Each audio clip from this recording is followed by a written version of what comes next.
Good evening. I'd like to call this a budget workshop before our meeting.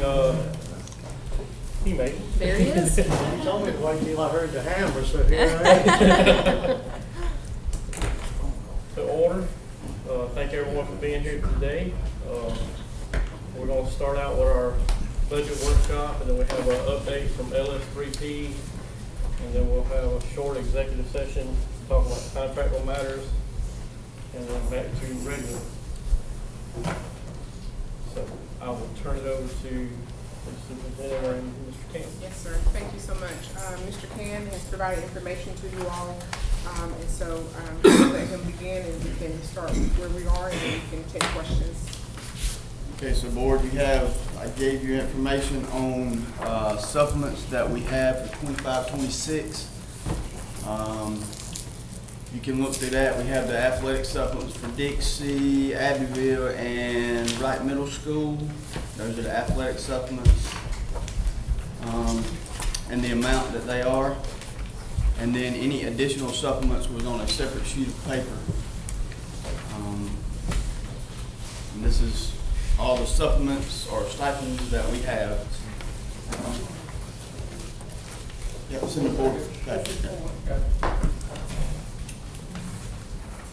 And then additionally, you also have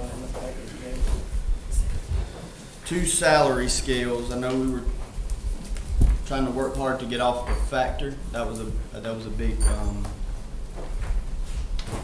thing that I guess when we were talking about last year's or this year's budget. So first off, supplements. Anybody got any question about supplements? That was, and then yes, sir. I noticed that about the supplements. How are they decided upon who gets what or whatever? Is it based on performance or anything like that, or years here, or? And which supplements in particular are you talking about? The coaching supplements? Yes. Coaching supplements are just standard, and that was a board set thing before I got here, before Dr. Bruton was here.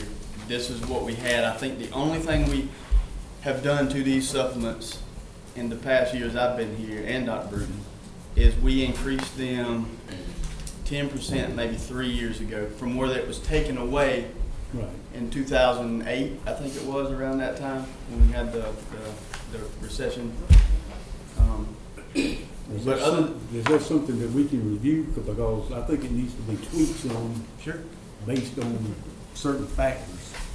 And Yes, sir. I don't know if I need to go in depth now with that. But Yes, sir. We can certainly look at the supplements. Absolutely. Right. Okay. Yeah. I have Thank a general question. If somebody coaches, say, boys and girls cross country, do they receive both supplements? Yes. Yes. As they should. Yes. Yes. That's the question. A few years ago, when I was still the principal at Dixie, both of the ADs at Abbeville and Dixie and the principals met down here to make sure that everything was equitable across the schools. But we certainly can look at other factors if you'd like to do so. Okay. Any other questions on something? This is, again, weightlifting. Sure. We don't have a weightlifting team. We don't have a weightlifting team, but the weightlifting supplement goes to the coach that does the summer workouts for our athletic teams. So that's another coach. And again, since we're a smaller district, it could be the same person. But it more likely it covers all sports that do the weightlifting. That's correct. It does. It does Just like cover at all. Abbeville and Dixie and whatever other school has it. It does cover all. It does cover all sports. And again, assumption that if we don't have said sport, obviously that just goes back to the general budget, just for clarification. Right? That's Because there's 100%. sports on here that we don't have. That's right. Yes. Just clarifying that we're not looking like some other coach out there. This is all new to me, so. Yeah. And so what happens is at the beginning of the year, we send this out to each school. The principal or the athletic director fills it in, sends it back to us. That's how we know what coach is coaching where. I realize I have a question that these scales were set to precede you guys, but, you know, I think I know the answer to this, but, you know, why does the head football coach make a lot more than the cross-country coach? Like, is there a justification for that outside, like, there's gotta be a justification, I just wanna hear what the justification is. That's kind of what I was. And I honestly can't give you that justification because So- I don't know the answer to So it's that. not based on revenue generation, it's not based on time spent, has there been like, again, I know I'm asking a question for someone who wasn't here at the time, but, you know, is it dependent on how much time they're expected to spend with the team in practices versus how much revenue is generated by the sport? I mean, was there I'm does sure, anybody all, recall, was there a thought behind that? I'm sure all of that probably was considerations.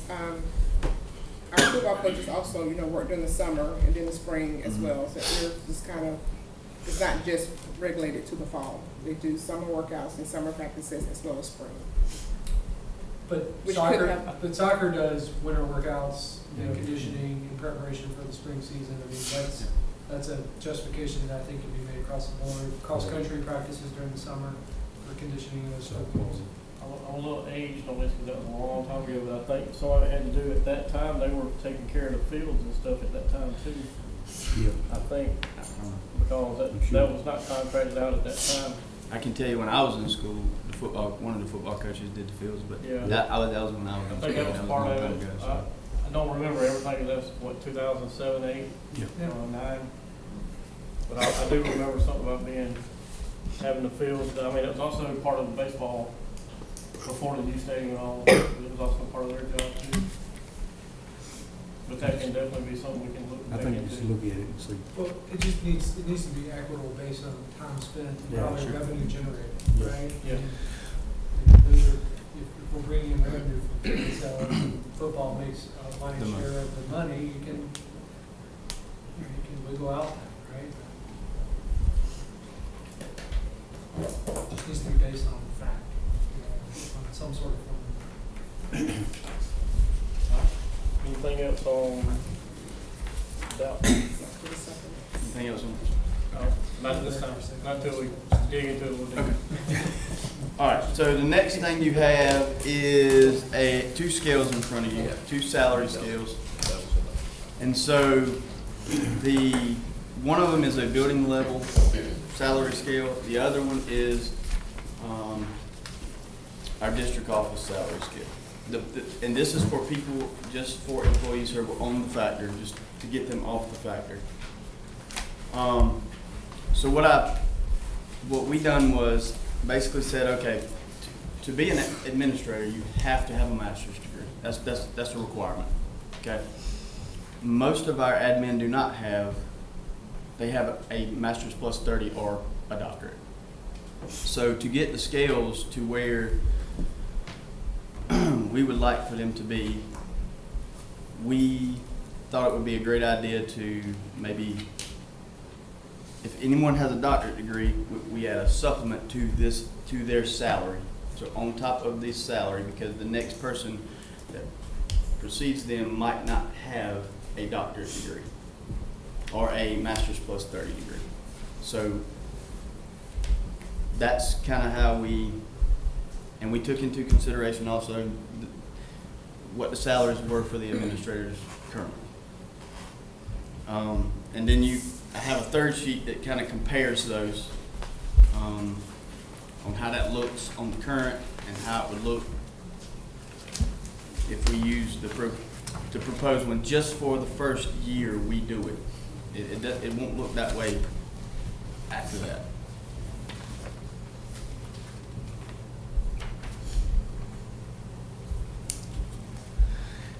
And again, I'll take any questions or explain something. Are the step on the third page correct? Yes, they're current to where we're at. So we have some that are already way over the 28. Yep. Well, I say some, a few.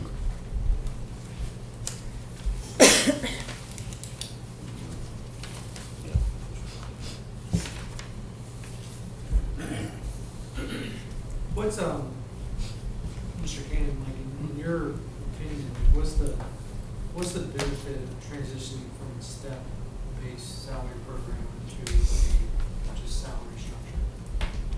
Well, in the past years, I know the benefit would be, I mean, we would see a savings, for sure. You know, 2 years ago, the state decided we're gonna give, you know, everybody $3,000 to certify people. Well, you know, the people that were on the factor were certified, that's how we calculated their salary. So they got the 3 plus factor. So you're looking at anywhere from $5,000 to $7,000 increase in one, depending, right? And so it takes the control. It takes the pay control raises out of the state. out of the state and puts it back in the on, district. puts it here, yes. Is there any proposed structure on salary increases if you get rid of the step structure? Well, in that case, I think you would follow the, you know, like this year we passed classified, it was 2% or 3%. So it would just be based on whatever we give to all of our. That would be my suggestion, yes. But you take that control, like you said, away from the state and put it here. I have one more question. Okay. I mean, not the air, I'm sorry. No. But, how did y'all calculate the proposed salaries? Like the ones that are transitioning from the step to the proposed salary scale? Like, how was that determined? You talking about in here? Yes, sir. On the third page. Third page, page 3. Where you have the current salary. I say, and the proposed so salary. basically what I did was, well, I mean, if you look at the district office, there's not a whole lot of change there. Yeah. Because I just basically took what we had and what it would be on the new scale if we would have went to it this year, like currently now. And I did the same thing with the principal salary scale. I mean, it's the building level administrators. So it's current salary based off if we were to go to this scale. So you took their existing salary, added a Correct. percentage to it to determine the. Now, I didn't add a percentage to it because I was doing it as we, on the step that they are right now. If we would have voted to go with this salary scale in the current budget year, this is what it would have looked like. This is your increase. So, I mean, you know, I can run it based off next year, but granted that everybody moves up a step How does and this stays in compare? the same position. I'm sorry. Okay, so how does this compare to our teachers' step? Is that, we don't have. Well, you know, our teacher step, it's a range from anywhere from $100 to $500, depending on what degree, where you're at in the step itself. All right, kind of going back to one question, just Mm-hmm. to make sure I'm clear. So just to explain real quick why some of these positions didn't see an increase in transition from the current salary to a proposed salary schedule, while others saw, a significant increase? Well, I think the biggest increase was the principals only because of the way you have a range of masters to doctorate. So we had to kind of come in the middle, which is why we're proposing the supplement, because if you don't, then the salary scale would have to be much higher to compensate where we're at, where some of our admin are now. So this doesn't have the supplement in it, this is just the salary? The third sheet does, It does have it in it? yes. Okay. That's the explanation. Yes, the third sheet is with the supplement. That makes sense. Thanks, Lisa. Teamwork. I was confused.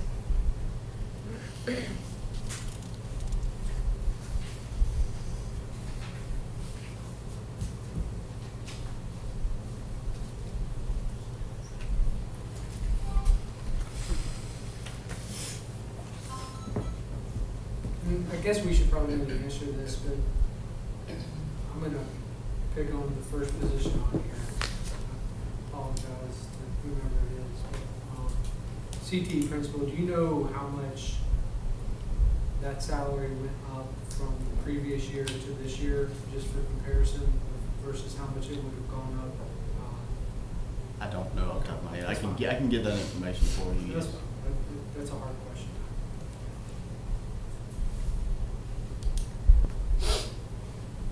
It's kind of hard to like quantify this, like, what are we saving? Because all we're seeing are increases, so I guess, I can run your, you know, if we were to propose we go with this, I can run you out each year how much it would be.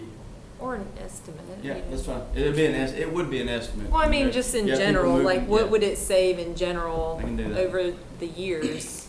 I can do I that. mean, some of these are basically nickel and dime increases. You're looking at $300 and $96.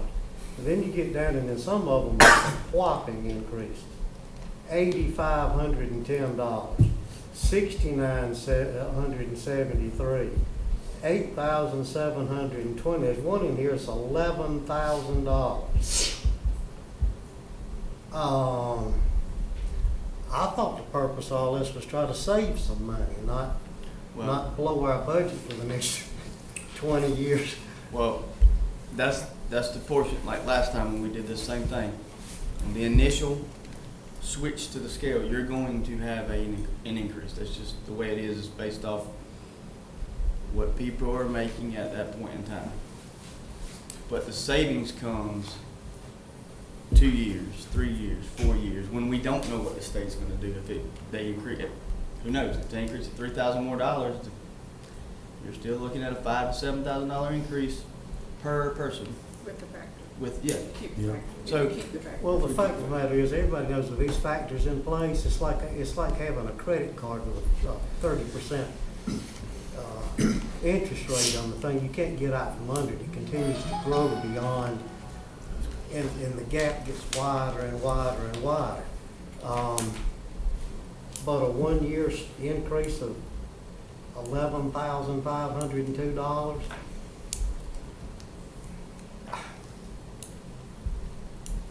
Is there no way around, I mean, I guess. I don't see it. I mean, I mean, I can lay it all out again, and I can break it down further than this. Show you exactly how I got where I got. Well, I mean. And had to, because initially you can't decrease anybody's salary. No. That's well, I'm not talking about decreasing somebody's salary, but when somebody's current salary is $93,000, and they're But- talking about raising it $11,500. so you're looking at Wright Middle Schools, I know. So Well, I mean, wasn't gonna say what it was, but anyway. all I'm saying is, if you decrease, okay, so if you have an elementary principal that's got less years of experience, but making more than a middle school principal who has more years of experience, you can't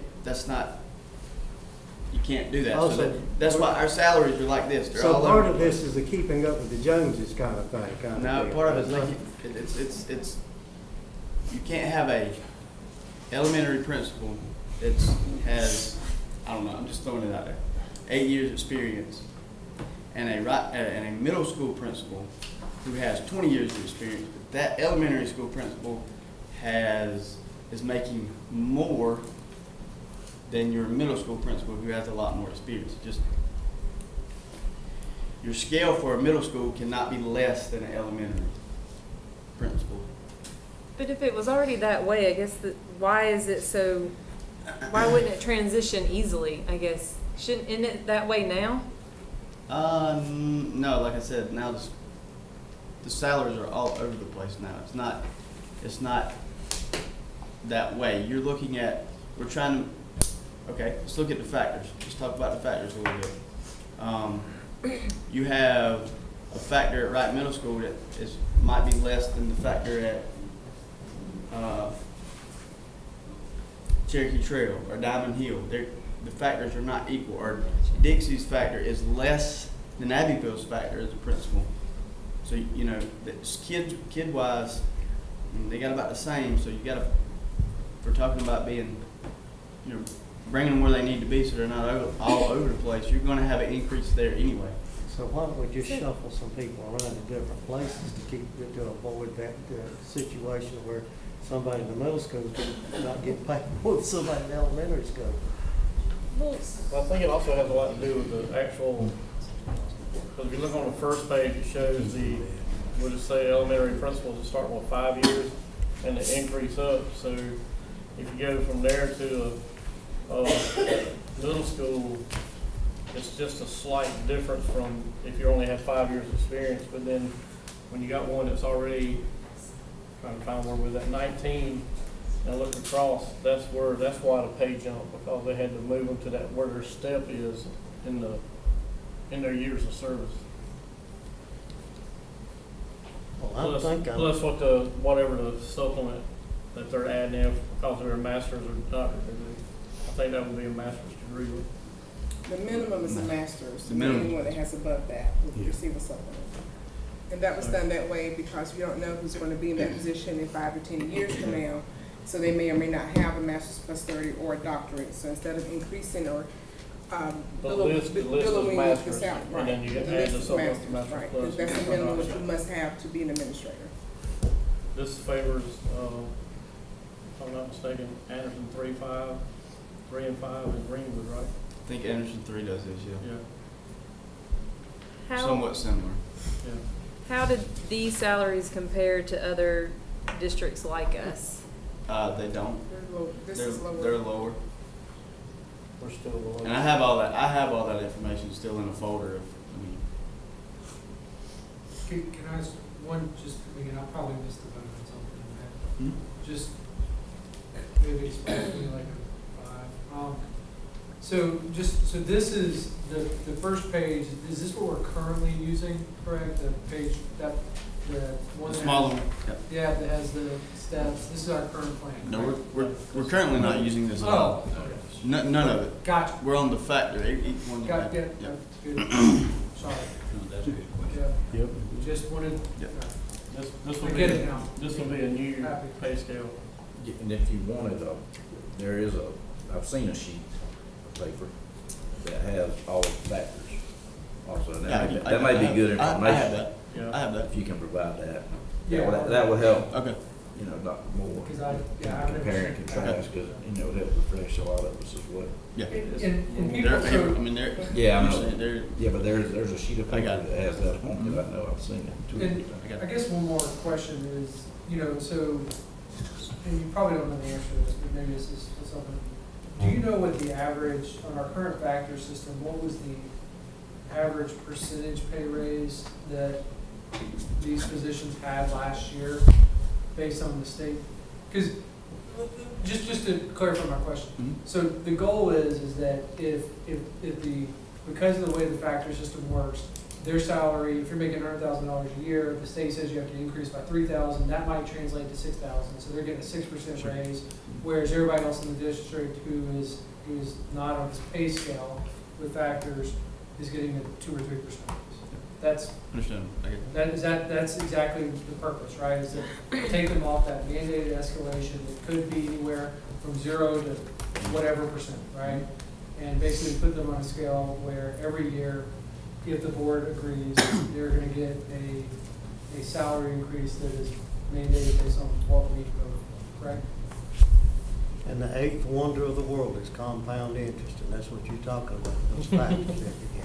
Yeah, I mean, you're right, but, that's the reality of work, is that as things go up, people need cost of living increases because inflation continues to inflate. I'm just saying the difference between a regular teacher's raise and a raise under a factor system adds like compounding interest. Oh, sure, yes. They, instead of a 3% raise, you get a 1.5 factor, they get a 4.5%. Right. But it compounds the next year when there's another 3% raise, they're gonna get 4.5% on top of the 4.5 extra percent.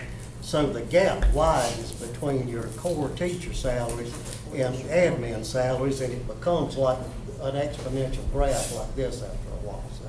And so the idea, again, being is that you can have a more predictable increase in salaries for non-teacher roles, these administrative roles. As we control the salaries of, and you can have a predictable increase. We just have to eat $100,000 one year to make that happen. Good. Well, we have I to guess, go ahead. eat it every year until it finally plays out. That's, Like how, the federal GSA rate, I think the federal GSA raises, they don't cut someone's salary, they just say the job pays is for this amount. And as the pay raises go, if they're already making above whatever that established pay is, that person doesn't get a raise until It catches them. it catches up at that point. So, I'm sorry if I interrupted you. no, I was gonna ask, so if it's $100,000 this year, is it not gonna be like still a cost to us next year until it finally, we get, you know, it finally meets? It's not just this year, right? You know what I mean? Until the raises, it finally meets and then we start saving? I mean, you will get that, if the board were to vote to give everybody a step increase, you would know that you're increasing exactly by these numbers up top. Like an elementary principal would get a $600 raise from year over year. Middle school principal would get a $700 raise. Now, unless they upgrade to a master's plus 30, that's totally different, that's an But- upgrade. But I'm saying we're now paying them this, so we're gonna be eating that 96,000 next year. And we're not gonna actually see savings until we have some mandated increase that we didn't have to do, right? Is my logic wrong? That's right. Yeah, I mean, So, but how long do you foresee until we actually start it's gonna cost us for a few years, right? it's gonna cost you, but, you know, I don't, as far as costing you. I don't think it's gonna cost you 96,000 because it's. Right, it's Once you gonna- do that, It won't in year two. by that top number, it won't be there as much. That top, the second line, But we would normally be paying that principal we were talking about, 93, and next year we'll be paying them 104 instead, and then the next year we'll be paying them 104 plus that instead of the 93 plus that, right? So it's still, nobody, I'm yeah. in my It's own world. still gonna, it's gonna go up, but it's not gonna be $97,000 up, is what I think Adam's If the trying to job say. pays 93 now, why is it gonna be worth 11,000 more dollars next year? That's the step. Because he's awesome.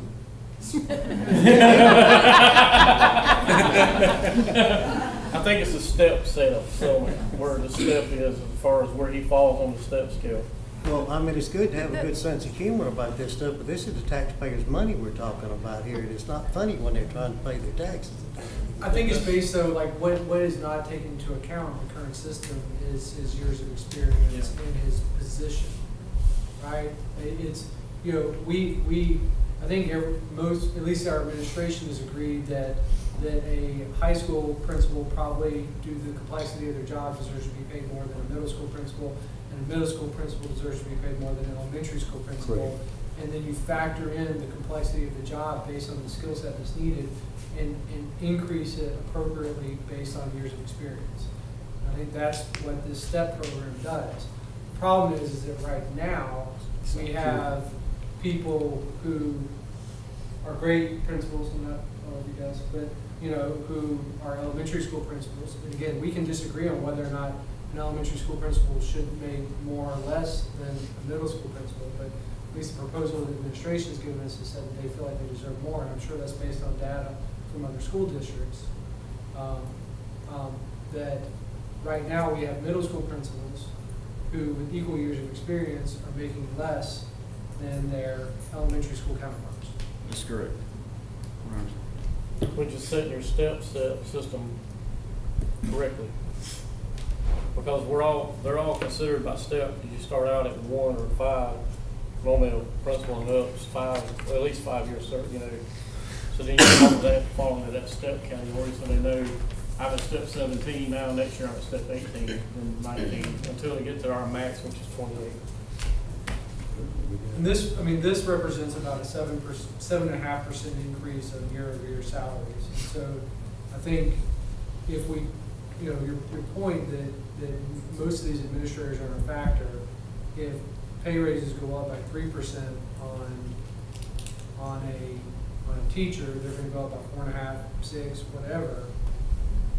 Next year, instead of these guys getting a 4.5 or 6 or whatever increase, we can mandate that they get whatever we tell them. I mean, you know, We control it. we control it. Now, it is a lot of money to eat at one time, but it does bring the control back to the local board to make the decisions at the same time. I think the general consensus amongst the people I've talked to that are fussing at me about paying their taxes and getting their tax increases, that we have some form of an administrative secretary and oligarchy here that seems to be paid better and paid more attention to than the rank and file teachers in the school district. And I think these an $11,000 a year raise or an $8,000 one for the first year is absurd. Just my opinion. Question. Don't think about more. Ask this in a roundabout way. So, where was the baseline established? For these scales? Because if you go to that third sheet, you'll see a couple of zero increases in that position. Is that where the baseline was established? Yeah, so And basically. did you have to kind of play with the numbers? I did have to play with to the numbers. No, for the purpose of not decreasing someone's pay, so to speak? Yes. Okay, so it kind of goes back to what Mr. Scott was talking about, and some, I guess, other forms of government where there's raises. If you're already at a certain scale, then for some time, you may not catch up to that point. So, in contrary to say, and I don't want to pick on anyone, I'm really trying to be very blind here about these positions, because I certainly don't want to offend any one person. But some of these are very substantial. And I think, regardless of how substantial that may be, and we may all understand it, and the people sitting in this room that are very aware of what's going on may understand it as well. I think that the messaging may not be so good to the teachers and to other administrators. Because I think you may have this administrator over here, well, why did this guy get this much and I only got that? And, well, we go back and look at the minutes from the board workshop. That'll explain it. Well, that's a way to point them there. But I'm just thinking the messaging, how that's going to really come across. That's one component of that. But I'm wondering, is there a way that we, in fact, have some, we can adjust to a scale like this, but some of these positions just may not see an increase right now, just because of where they may be on the step. In order to equalize this thing a little bit more. And again, that's one of the reasons why I did the Masters Plus 30 supplement. The Masters Plus 30 supplement in the doctorate too. Had we not, our scales would have been substantially higher to get it. So you're right. Playing with the numbers, I took the highest paid person at that position, and I took and that was my starting point. Gotcha. Okay. Well, I thought that's probably how it was Yeah, done, but, and there's nothing necessarily, I'm not complaining about it or throwing, Yeah. casting shells at you or anything. I was just looking for that for information. I think we just all need to understand that that's how this was developed. Now from here, we can That's right. adjust. Yeah, this is just a starting point. And so the follow-up to that, and you mentioned it about the doctors and the masters supplements. That's another thing that's really not in our control. We're trying to get this thing to where, maybe on a yearly basis, we can take this pay scale and vote on an increase or not. The things that are not in our control are who gets masters and plus 30s and who gets doctorates. And I'm certainly not suggesting this is the way it is for everybody, but I know that that's a huge incentive to get a doctorate is for the pay increase, and that's substantial. It's a substantial amount of money. Even on our current system. So, is that something we need to leave in there, or do we need to kind of get rid of that? I'm just talking out loud here, but in terms of paying more for doctorates, let's just say doctorates, because y'all think y'all were saying the baseline is a master's. Like For the any, baseline for any admin position like any that, yes. admin, and that's across the board, right? Yes. So if that's the baseline, then, you know, I'm just trying to figure out how to get rid of those variables. I guess is the short of it. How do you get rid of that variable? To what extent does the state legislature influence admin salaries compared to teacher salaries? They set the minimum pay scale for a teacher, right? Mm-hmm. So they say you can't pay less than, what is it, 49 some change? 48.5. 48.5 now. So they say you can't hire a teacher, you can't pay them less than 48.5, right? To what extent does that get into what's paid for it? Do they guarantee a base salary past whatever the teacher's minimum is for a PhD? For if they fill an admin role? Talking about the state doesn't pay us for admin anyway. No, So that- are you saying that the teacher No. pay scale from the state is broken out? If you break it, Master's, third, and doctorate. right, so Right. But what's the minimum you can pay an admin that's certified? It's whatever their scale is, right, for a teacher. That's the minimum for that job, right? No, 'cause then you have to add days, like teachers teachers are contracted at 190 days. Right, I So that's what understand that that. scale's So it based goes on. to a 240, I got that. Goes into, so you're adding 50 days to that at a daily rate of whatever their baseline is. And you gotta think about it like that. If they were teaching for 240 days, that's the salary they would get. But as an admin, there's added responsibilities as an admin. And quite a few added responsibilities as an admin. So that's what that factor that we have in place now accounts for. Plus their years of service and their degree. It's rare to have somebody with a master's degree under 3 years, usually 5. Unless they just went straight into their master's program right out of college when they first got hired. Which I know some people that are doing that too, but it's rare. That's why I think that's why our pay scale starts for admin at 5, a step 5, right? If I remember Yes. right, yeah. Yes. You gotta have that. 5 years experience. One more question is that, so say we hypothetically went to this proposed salary schedule, and next year we said we're not gonna increase anything at all. My understanding is that everybody on this pay scale would still get a raise due to an increased year of experience, correct? Okay. So even if you didn't, so when we vote for an increase, we're voting to increase every cell within whatever step system we're working, correct?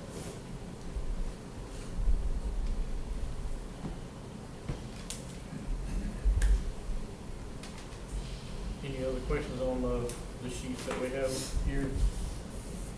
I would like For the to, beginning of the budget workshops? I would like to add something. Is we need to also keep in mind that in order for an individual to get a master's degree, that's a cost. If you're gonna get a master's plus 30, that's a cost. If you're gonna get a doctorate degree, that's a cost. These things are not given to these people. And so we need to also keep in mind, if you're gonna do more to try to get yourself prepared to be in the leadership position, you need to be paid. Or you can hire people who are don't have the same level of education and also leadership experience. You can do that. You can reduce the salary, but we have to keep this in mind.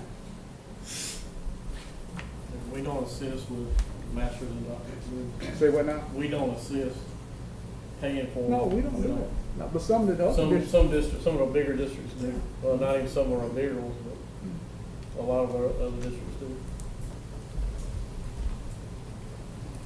I think this was kind of already answered, but as you mentioned, the administrative pay structure here is still among the lowest in the state? Is that what you indicate? Compared to our WEPAC consortium, our WEPAC group, it is the lowest. Do we have any, and this is a piece of data that I'm sure you don't have, but I think would just be interesting. Do we have any, is there any data available of like average teacher salary ratios to administrative salary ratios to see how congruent we are? I don't have, I can try to get that information.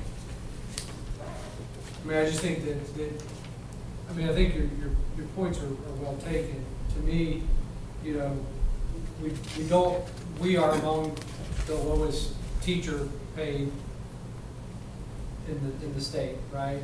I think to me, is the raw number, while it's very important, it's also important to ensure that our administrators aren't making, you know, if Anderson School District, their teachers are here and their administrators are making 1.5x, this scale puts us at 2x, we have a problem there. If this scale is, you know, 1.5x, if we're congruent on that percentage basis to make sure, because I think that what we're concerned about, I think, and you correct me if I'm wrong, Mr. Scott, that you're concerned that we are spending money on administrators that don't have teacher-facing time, while the teachers are looking at these administrators thinking these guys are making a lot of money and we're the ones doing the teaching.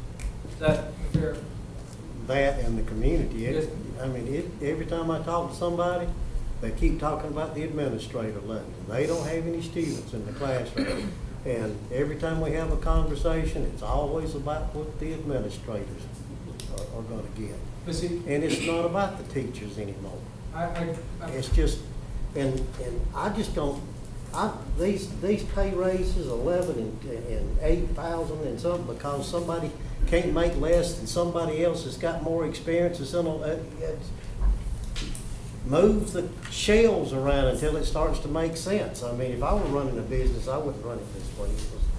I mean, I share your concerns. I mean, the hospital won't do this, Stoll Industries out there won't do this. I don't know, we do this. But there's, go out to Presbyterian, they're not gonna run their business like this either, so. Yeah, they do. Yeah, they do. They But, I mean, this, like, do. You got much big I mean, money. you know, I do think that there's some advantages to it, but to me, you know, we might be surprised of what our teacher to administrative salary ratios are. It may be that the perception is that our administrators are getting, you know, high on the hog in Ravenville County while our teachers are suffering, but it may be that our ratio between, it's like that, you know, average worker to CEO pay that gets talked about all the time, right? You know, and that's really what we're talking about, is what is the disparity between the lowest rungs on our ladder compared to the people who are making the decisions. There has to be some sort of equitable component to that I think is appropriate, but, you know, we don't want to be 2x higher than what everybody else is, but we need to, if we want to continue to keep and maintain and recruit good quality people to lead our schools and teach our kids, we have to make sure that all that is equitable. I mean, I agree, we can't keep spending money. Obviously, this is a workshop, but this does get us out of the burden of being beholden to somebody who's making decisions. It's not us. And we have the opportunity to say that we're not giving any percentage increase, knowing that these administrators will still get a small increase due to their staff, you know? Otherwise, we have to keep going along with what the state tells us. We've got to, I don't know if these are the right numbers, but we've got to get off the system where we can't make the decision how much to pay our administrators. oh, I agree with that. Yeah. We tried to do it 2 years ago, but It didn't work. it didn't work. Is that, can you get that data for us?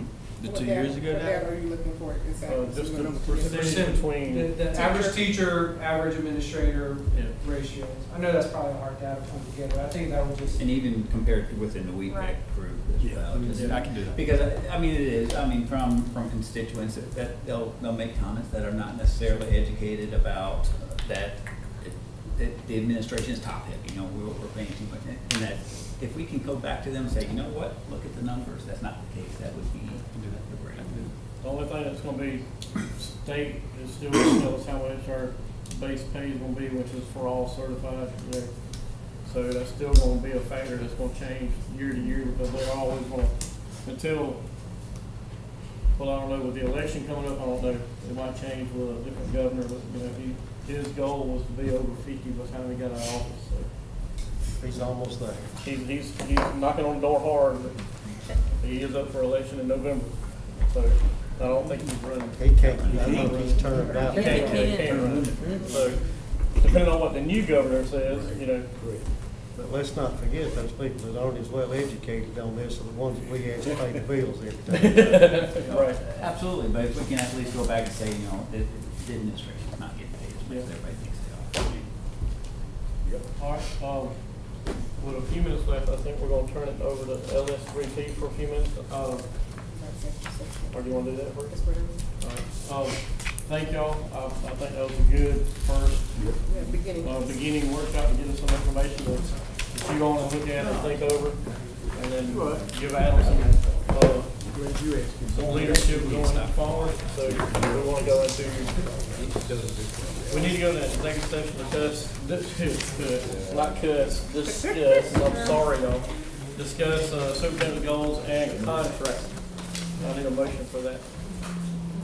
I'll make a motion that we go into executive session to discuss the goals of superintendent for 25. Second.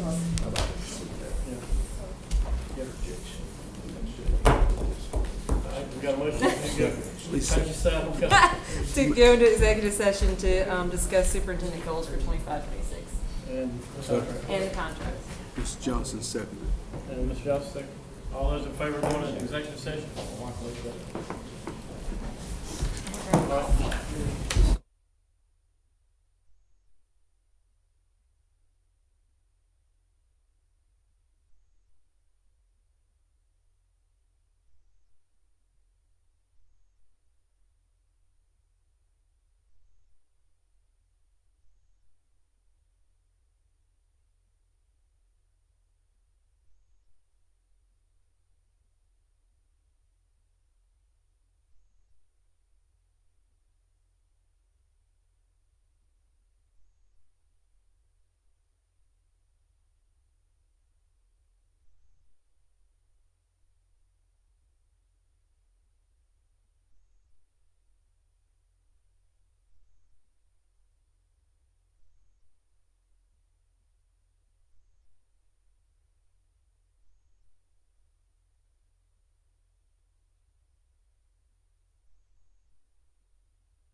Need a motion to come out of executive session? Motion to come out of executive session. Second.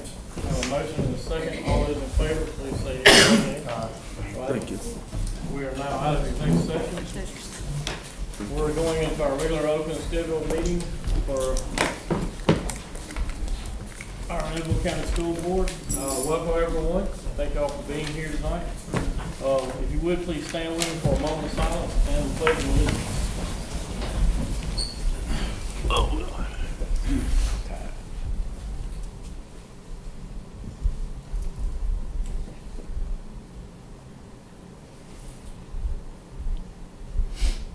Thank you. I pledge allegiance to the flag of the United States of America and to the republic for which it stands, one nation, under God, indivisible, with liberty and justice for all. Thank y'all.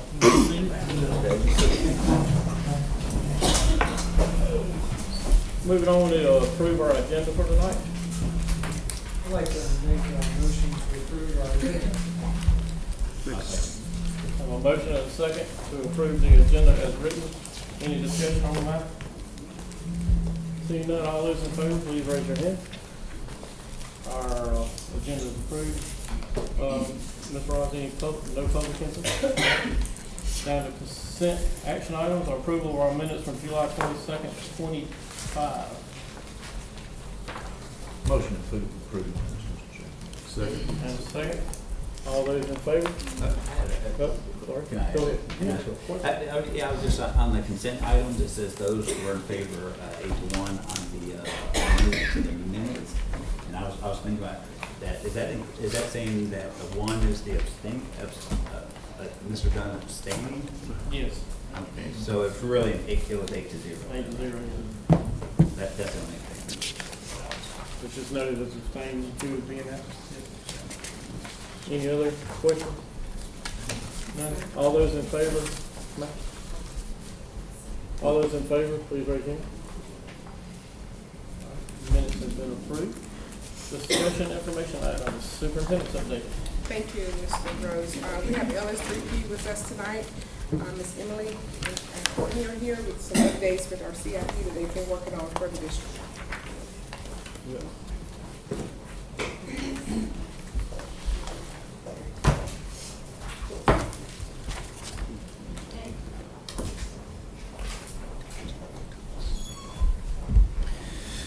Good evening, everyone. We're here for a quick update on the CIP. We're nearing the end of our effort on the CIP, and I think we distributed a draft. I know there was a little bit of technical difficulties in looking at the PDF document, but I think we were able to send an attached copy of it, so hopefully you've all gotten a chance to take a look a little bit at it. We're going to spend most of our time focused on really the step 3 and step 4 today. So we've presented y'all with a draft report. I have some updates to share with you to that today, and I'm going to walk you through a little bit of a refresher, starting back with our step 2, which was the priority matrix. If you recall, we've been sort of organizing the work and the data that we've collected as part of our conditions assessment and the interviews with your principals and with your facilities department folks to try to ascertain where we are on a maintenance cycle of the various major building and capital improvements across the timeline for all of your schools. And so these stars reflect work that we identified. They're color-coded to a larger document that contains more detailed information. But this is where things started to map out for us, just purely on a per year inventory. And so you can see in 2026, there's a good bit of work that we identified. Some of that is work that probably could have happened in the past sometime and didn't. And so there's a bit of catch-up proposed there for some of the major building components. One of the larger things that we identified in that time, which you're going to see again in a couple more slides, is a lot of window replacements for some schools like Westwood that has some older window systems in there. And then we have a little bit of work showing up, and then in 2033 is pretty extensive fire alarm upgrade project that we've identified, and that looks back to the most recent updates that you just completed at most of the schools for Fire Ones, and when that might come due again based on some industry standard recommendations about the life cycle of those systems. So everything that we're projecting into the future is based on catching everything up to where it should be and looking ahead on an industry life cycle recommendation so that you can look into the future and say, we're going to need to do this based on what that is, mechanical equipment or roof replacement or things like that, into the future so that you can plan accordingly and to be ready for that to happen and to try to keep up as best as you can that your funding will allow you to do. So this is where we started. This is going to look very similar in a couple slides. We're going to start to add some more detail to it. But what we have done with that priority matrix is to go through the budgeting step, which is step 3. Thompson Turner helped us with that. They took all of those things that we identified and they put costs to it. They have familiarity with construction costs and school projects throughout the state. They were a valuable resource to this district in our most recent construction projects, and so they felt like the right partner for us in helping to identify what those costs would be for those items that we've identified. Built into their cost estimating is an anticipated or estimated escalation over time. As we look at today's cost and think about what those costs might look like in 10 years, we factor in a little bit of escalation. That's a risk management tool for you so that we don't plan things with 10-year-old money that is no longer accurate. We rely a lot on historical market data to try to anticipate what we think that trend is going to be into the future, and we tend to do that rather conservatively so that the goal is maybe there's more, we plan for needing more money than we actually need because the market may have corrected itself and costs may have come down, but we try not to underestimate that because then it puts everybody in a bind when the time comes that we didn't budget and plan for enough money. The risk of that is still there because again, we cannot predict with 100% certainty what's going to happen in 10 years in the construction market as it relates to the cost of things any more than we can predict what our retirement accounts will look like in 10 years if you are reliant on the market to help generate that. Right. And so what you're going to see in the coming slides and what you saw hopefully in the draft report that we sent you is a cost of work. That is what you would pay your contractor to do the work that we've identified. And then there's a couple of multipliers to that that include your soft costs, things like contingencies, things like your design and permitting fees, testing fees, going through things that you don't pay directly to your contractor but still become part of your project budget because you have other expenses outside of just the cost of work for things. And that is going to vary depending on the type of project that you're tackling, from mechanical equipment to roof replacements or whatever we might be doing at the time. So those are the kinds of things that we layer onto the priority matrix and the work that we've identified to help you plan into the future and to have enough budget in there to navigate your way through that with more detail when the time comes to implement that work. Okay. Now, what are your priorities going to cost along a timeline with the money that is available to this district year over year to fund the kinds of improvements that we've identified in the year that they were identified for? That's where it gets a little interesting, right?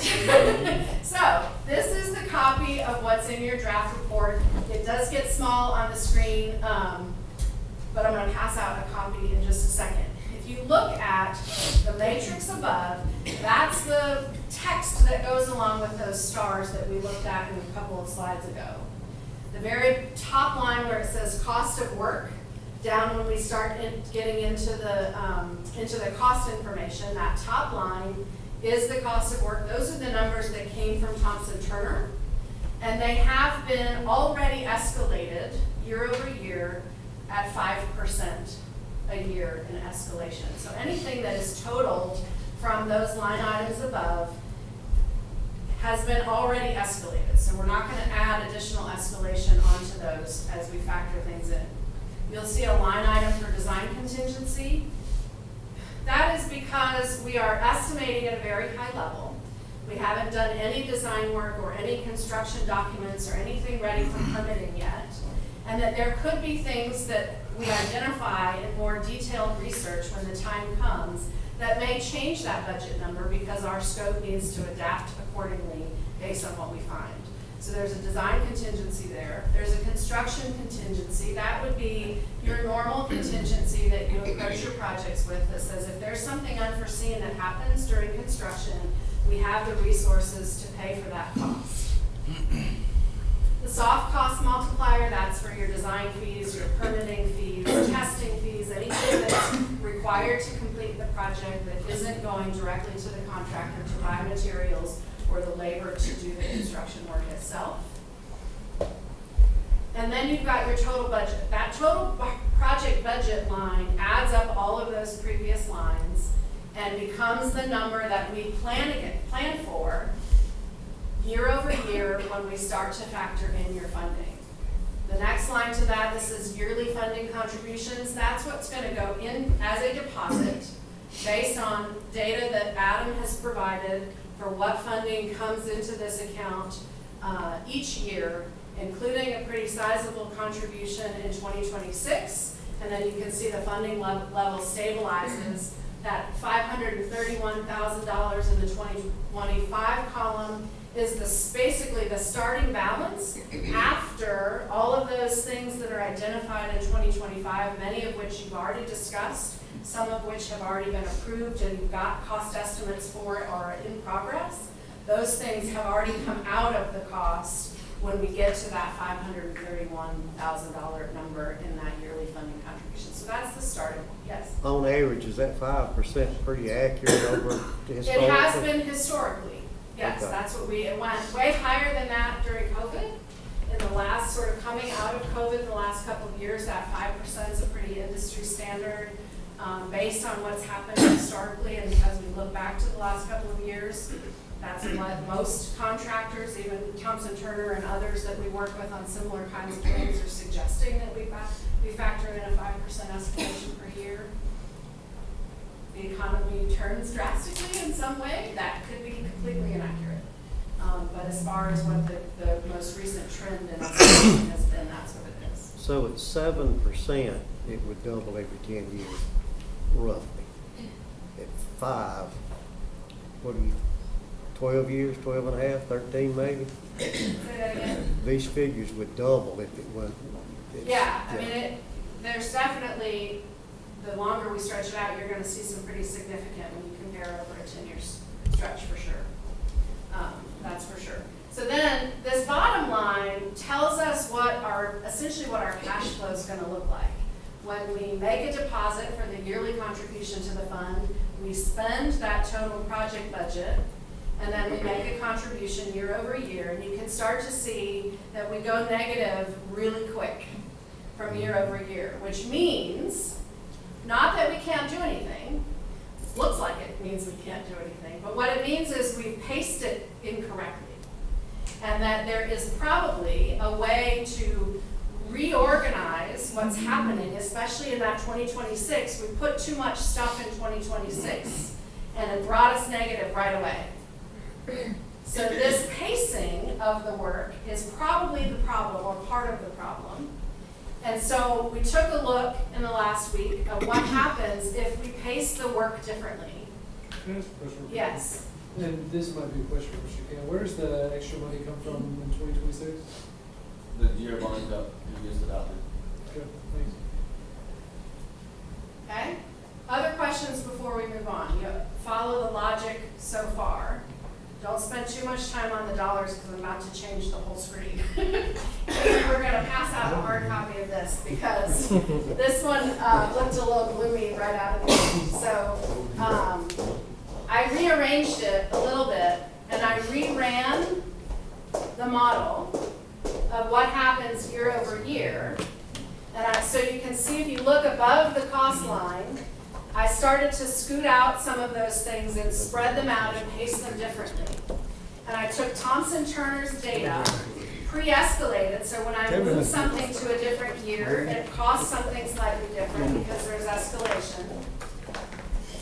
And went through the same contingencies and the soft costs and get to the total project number. And I model what happens with our available funding each year, year over year. You'll also see in that yearly emergency reserve, I set a baseline at the very start of $200,000. As predictable as the CIP is, something major may still break at a time we're not expecting it to. And you may need resources to account for an HVAC unit at some cafeteria that breaks right before school starts. That can happen despite our look ahead and our ability to predict in some ways or to plan. That might happen. And so I took another $200,000 off of the starting balance as an emergency fund, that if all things in this model says you don't spend that $200,000, but you may have to replenish some of it over time, which would change your running fund balance at the bottom. But you can see in this model that we get an awful lot of work accomplished in the next 5 years through 2030, before the cost of the work exceeds the available funding. Which, if you'll notice, all of the red stuff gets taken care of. The red stuff was the stuff that should have probably happened before today. We get to catch up on all of that, and there's a couple of other things that's just in the regular black text on the screen that is the normal time when things would come due.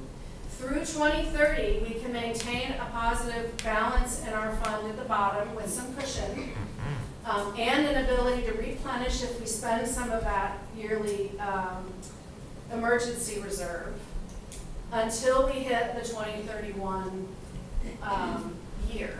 And that's, of course, anticipating and leading up to when we've got the big fire alarm expenses. And so when we looked at the early model, we see that price tag of $7.5 million of total project costs just to do the fire alarms, which was sort of when we thought maybe we were going to have a cliff anyways.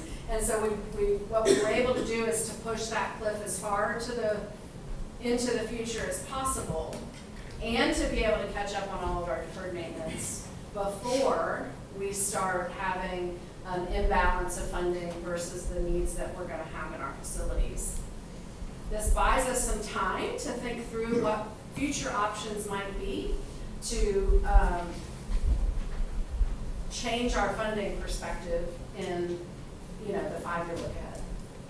It also is a great opportunity to reevaluate if the costs hold up in the next 5 years. So beyond a 5-year mark, it's pretty hard to know if we're going to remain accurate in our costs, right? A lot can happen to the economy and to the construction markets in 5 years, so it's a good chance to recheck as well.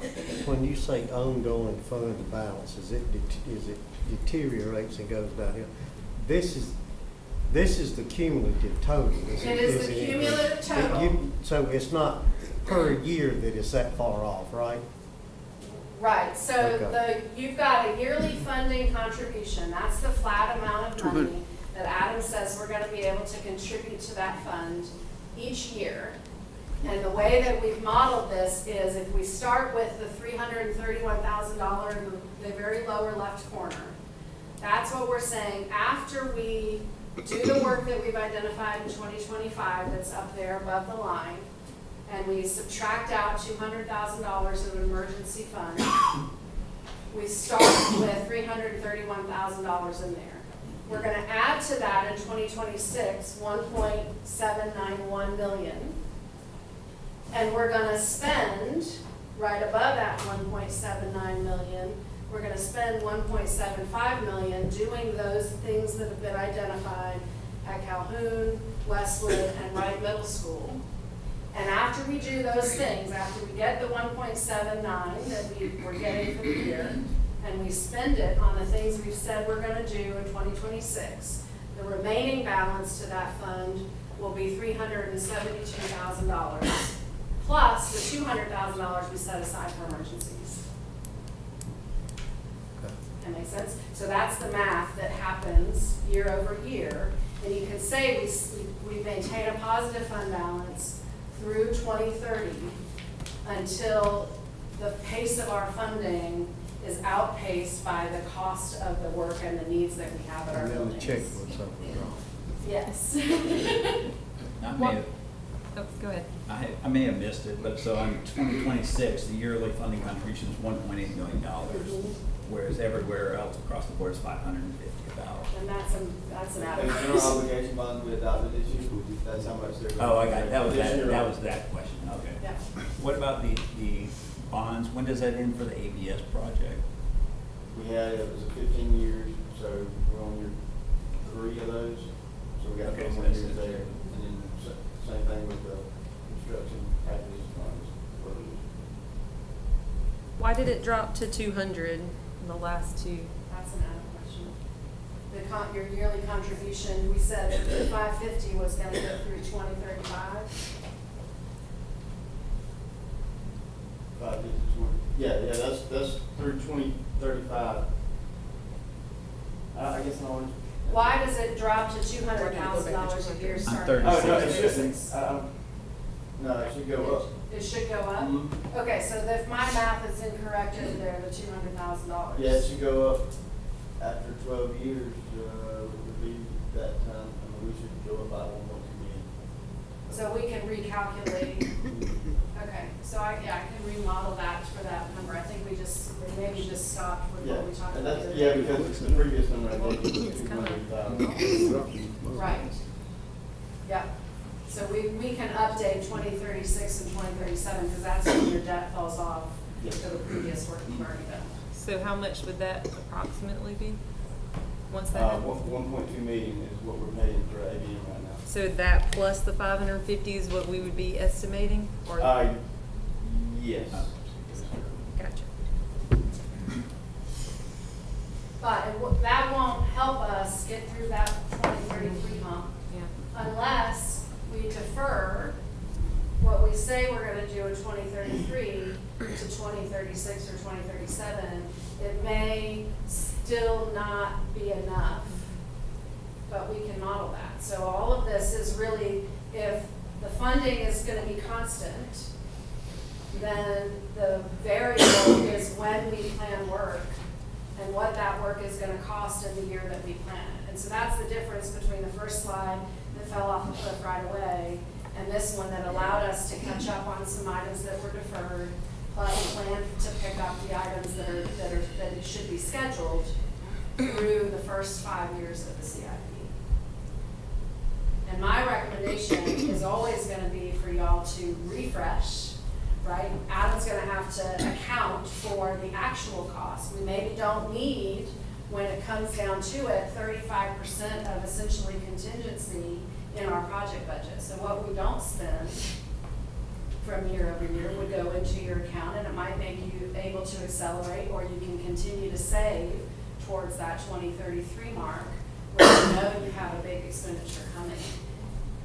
And I would say that you really should revisit the cost of construction, probably at maximum every 5 years, because it is very difficult to predict past about 5 years in terms of the trending of escalation. It also gets really extreme and makes it, and it may be that in that 5 years' time, escalation will have corrected itself in some respects.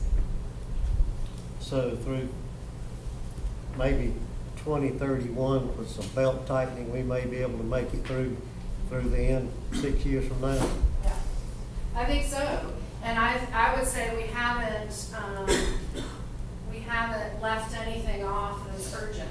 I've tried to prioritize the schools that feel most urgent. For example, there's a water leaking problem at Wright Middle School. Water leaking is always a priority because it ages your buildings if you leave it go too long. That's why some of those roof leaks that we've been battling at the 3 elementary schools for so long, we think we're finally going to be able to address.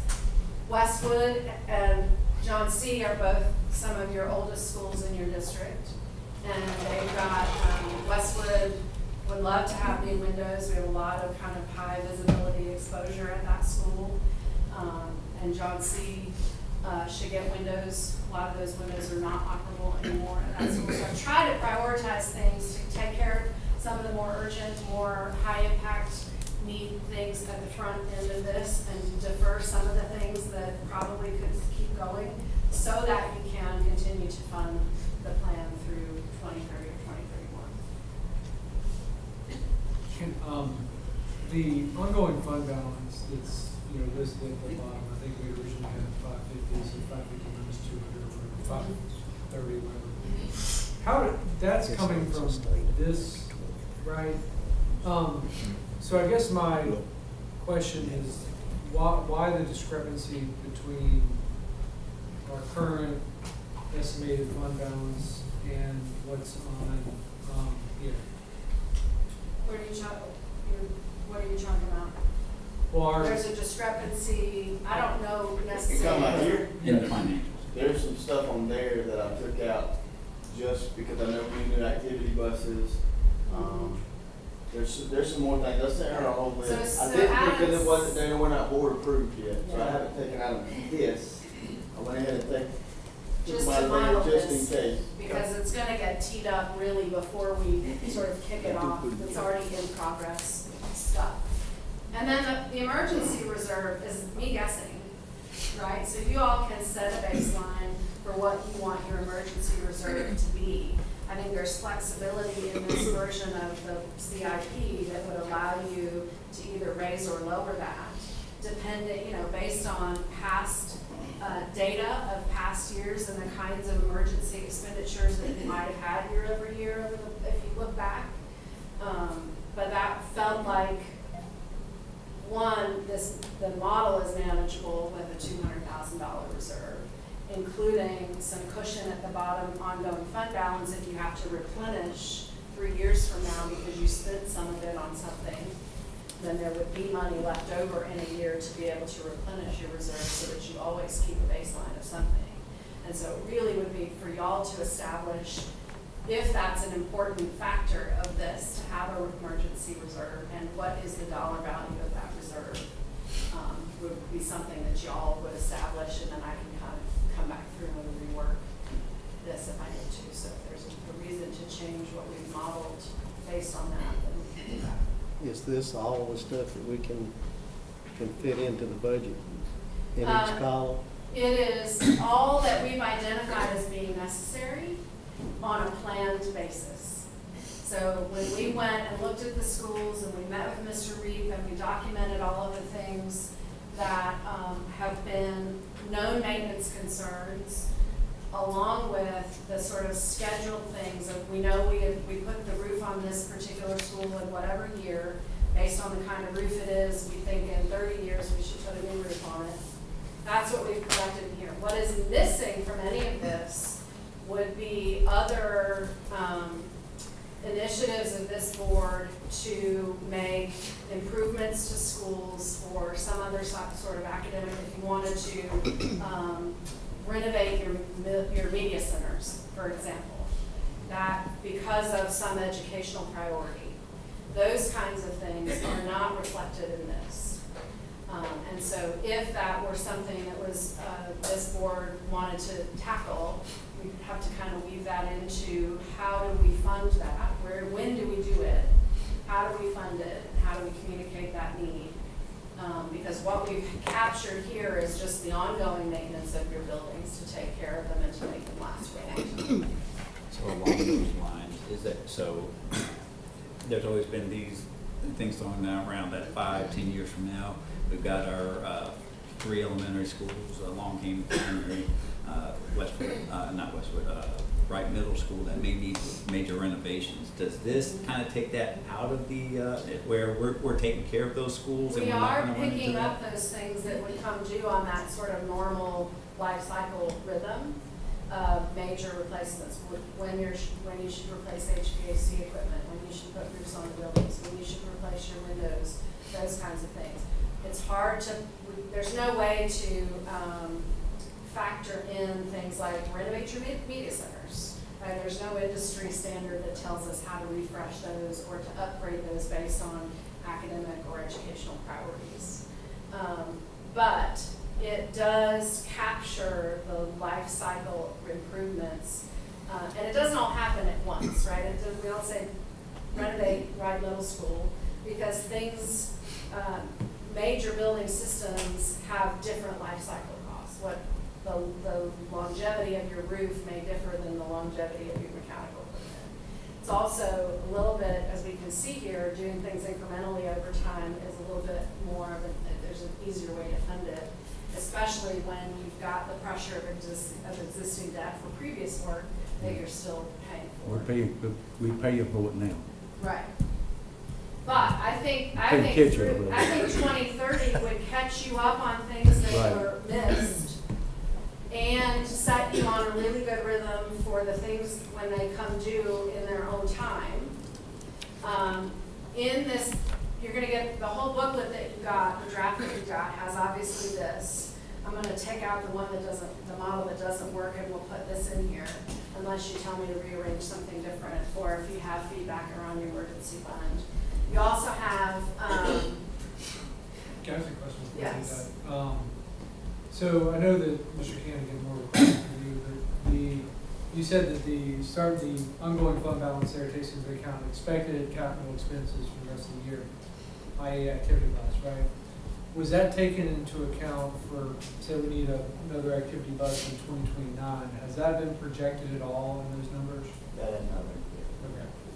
So outside of these items, there are no capital projects anticipated, just that, correct?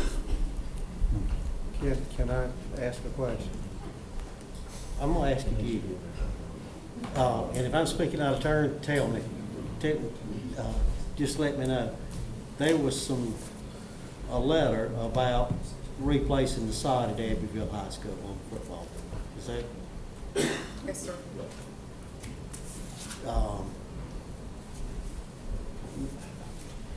How far along are we on sprinklers and that kind of stuff for that? And is that money, where's that money going to come from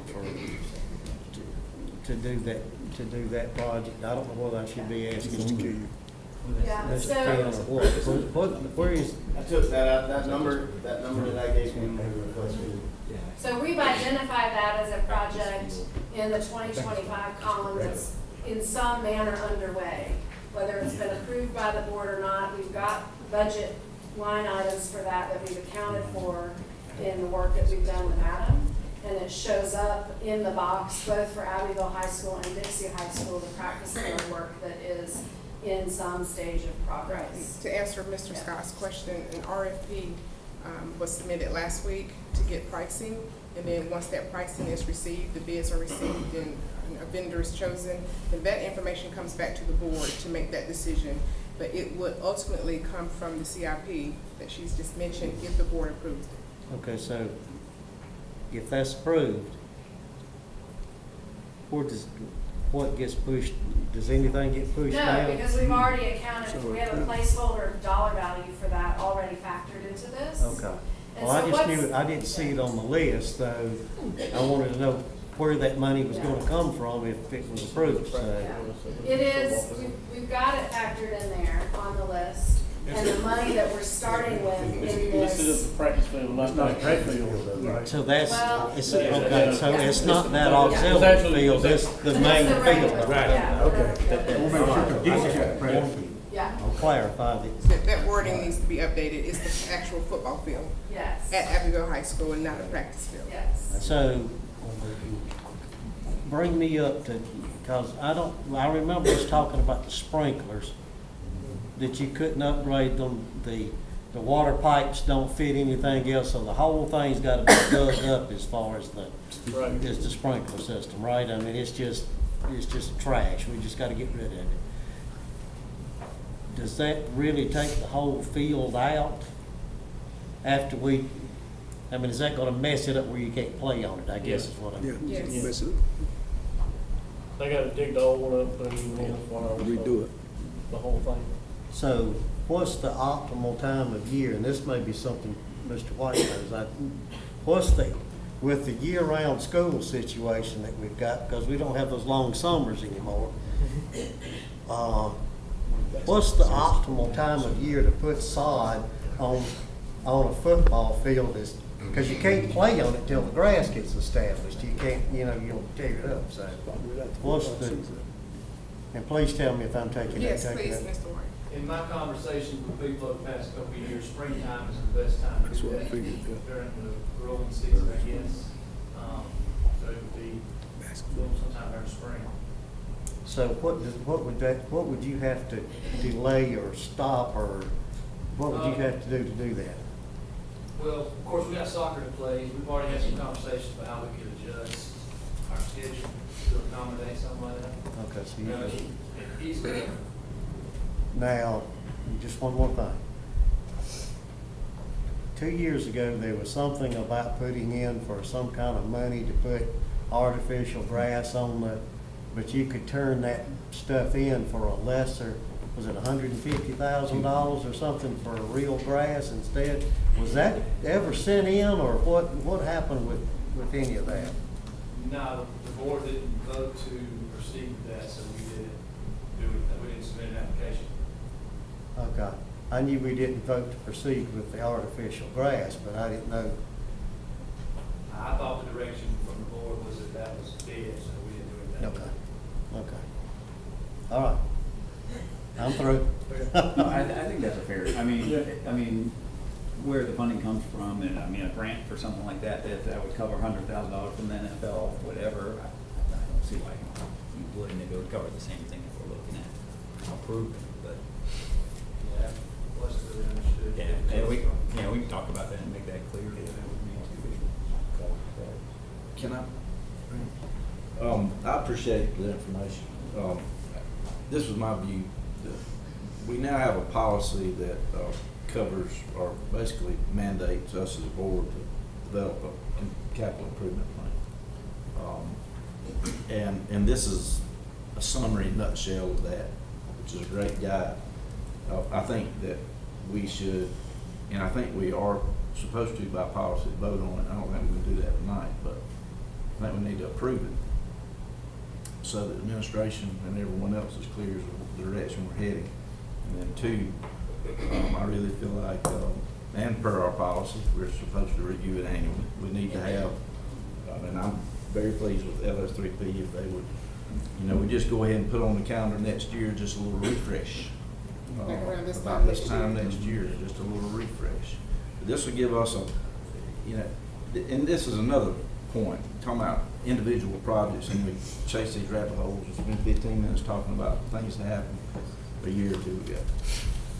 If we've got a scope for these projects listed on the CIP, and there's a budget developed for them, I don't know at what point do we get out of the business of having to vote on individual projects if we've already approved the plan. Now, I know that can get sticky, but I'm just gonna say, like roof leaks at Diamond Hill Elementary School. If we've got the budget and we've approved the plan, do we need to vote on the contract every single time? I don't know. That's just a question, and maybe we need to ask our legal counsel that question, but it sure would save the board and administration a lot of time. But I think that's part of what the capital improvement plan can do for us, is make our time and the administration's time way more efficient. But two, I think if we follow this for the next 2 or 3 years, we'll be held accountable for whether we do it or not. And I think that's very important. That accountability factor is important. Because eventually you see we go into negative cash flow. Well, we can't just push fire alarm replacements out for the next 20 years like what's happened in the past. Like, we talked about that, deferred maintenance to eternity. We need to do those things when they're scheduled to be done. And so we're going to probably have to ask for some money at some point to do some of these things. But I think if we can be wise and review this yearly, because, next year we're going, it should be about the same board, but then, the year after that, it's going to be a new, new board members and so forth. We'll keep it going, keep the momentum going, and we can have a successful planning. We can make the best use of the money we've spent with LS3P and Thompson Turner and moving this forward. I don't want to see it put on the shelf. That's my biggest fear is we take this piece of paper, all that look good. Let's put it on the shelf and forget about it. Because every study that I see done Not in Abilene County School District, but I've seen a lot of studies done, but across the board here, I'm talking about in other municipality arrangements. Studies are done time and time again, they get put on the shelf. So we just need to put it on the calendar for next year for a refresh, and then the next year. And so that's all I've got to say. I really appreciate it. We could probably could approve the plan for the updates next meeting. If you'd like to do And I will that. say, with a yearly refresh, you're gonna have the benefit of actual costs that have been spent Yeah. too, right? So there's a reconciliation that would naturally happen. Each year that you do the work, you're gonna know what the actual costs were, right? We're budgeting and we're planning, but it's gonna cost a real dollar value. And it may or may not have used all the contingencies that we planned, in which case it carries over. And so you're gonna see some nuance to this plan year over year that will give you accurate information for the very next year on what it actually is a year now. Well, the only rub I can see with going ahead and approving the whole thing is when we get to the point that we've got to initiate a roof replacement or whatever it is that's on the list, we gotta take bids for it at that point. We can't, you can't bid it out Procurement now. requirements, you'll have to, you'll need a design team, and depending on how you've got an IDC contract, which allows you to do some of this work probably through that contract, but there's some public procurement things that you'll have to kind of tee up and be ready for at the right time so that you can get the work done in the year that you're expecting. So there's a pace to this that requires some ongoing diligence in terms of keeping up with it. I just sure. don't see where we can say, okay, we don't have to approve it each time because we've got to decide who's gonna do the work and who gives us the best price within someone we trust to complete the job and like it's supposed to be done, so. Well, and what this, I think, does help you with is provides you, if you want to reprioritize and introduce something into the program that isn't previously approved, it is worth that conversation and the impact that that reprioritization is going to have on cash flow and on the ability to keep up with the other maintenance work that needs to be done throughout the district. So I think that becomes a really important tool for helping to put those conversations in the right context of what kind of ripple effect those may cause if you sort of move something up in the line or reprioritize for some other thing. There. So we'll go really quick. I know we've spent a ton of time on this. The report that you got, and we will finalize this report, is organized by school. There's a series of pages. This documents in a sort of snapshot in time the conditions we observed in each of the schools and the feedback that we got from your staff around what the conditions were at that moment. And so you have a series of, there's images, there's some data in here. We quantify square footage, we calculate what your capacity is at your schools for your enrollment. And we move through some various things. This last, there's a snapshot in here. I know you can't read any of this in this slide, and it's really just a placeholder because what comes along with this is a live document that we've talked about in previous meetings that is sort of a tracker that allows you to project into the future when those things will become due. And it's set up to run 50 or 75 years into the future. And it's based on data that you input that says, I fixed this thing in 2025, and now it's going to tell you into the future when to fix it again, based on the sort of industry guidance around when those things should get replaced and what frequency. So this is a great tool for your maintenance department. It's very easy to maintain because you just say when I did something and then it tells you when to do it next. But it's sort of a collection of all the data that we gathered and a way to track into the future. And so this becomes part of a future CIP, even though we don't have any costs associated with something that's going to be 50 years from now. And this board certainly will be very different 50 years from now. But it does give your maintenance department an opportunity to have a real tangible way to kind of help track those things into the future. So that comes with this as well. And then the very front of this will sort of inventory all of your schools. It's going to tell you how old your schools will be in 25 years. Because at some point we're going to have really old schools that might need to be replaced. That should be part of the conversation as well. I don't see any of that happening in the next 10-year look ahead, but, you know, when we start to say in 25 years, how old is that school gonna be, we wanna start thinking about whether we're gonna wanna talk about replacing that school or continuing to maintain it. I think that might be my last one. Questions? We've had lots of questions, but I'm happy to stay here as long as you want to. So a metal roof, I have heard them estimated to be good for 50 years. Yep, and Is that's that what our a good- plan will show you. Is Okay, so that's, okay. So I noticed the John C., on one side, the sun has taken all the paint off the top of Faded it. it. It's almost a complete galvanized roof on half of it, and the other side's Yes, still. faded. And that, Yeah. there, a replacement roof does show up at John C. in this 10-year plan, sort of after that 2033 big fire alarm scope project. And so that might be an opportunity to bundle some bigger projects together if you have to add some additional funding from another source. That would be maybe a way to bundle a lot of those projects together in that kind of time window. So none of that stuff is warranted that we, I mean, Probably, I don't know what your existing warranties are. Those sometimes get lost over time, and so we don't always know who those are. You can recoat a metal roof too, that'll buy you a little bit of time. It won't buy you another 50 years, but there's a lot of ways to handle it. And it's always a guess on what's the right roof to pick when you replace the roof again. And it's a cost, and it's a warranty timeline, and all those things. All right. All Thank you right, very so much. our next steps are going to be to finalize this report. I'm going to work with Adam for those numbers in the 2036 timeline. We're going to clarify the field work at Abbeville High School. If you all have feedback around or want to decide on an emergency fund chunk that's different than what I've modeled, y'all can let us know that, because we can pretty easily model what happens when we change that, and if we increase the amount or decrease the amount.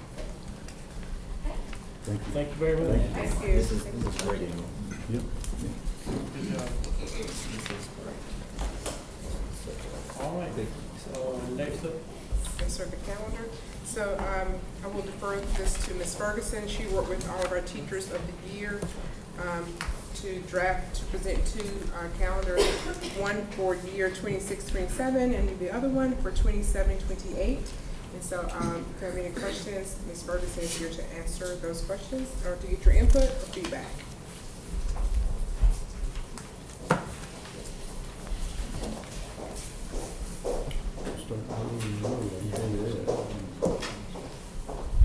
Any questions, comments, concerns? I have a stupid question, probably. We don't do election day every year, right? We do every other year? Okay. 2 years. For the general, yeah, for the general election.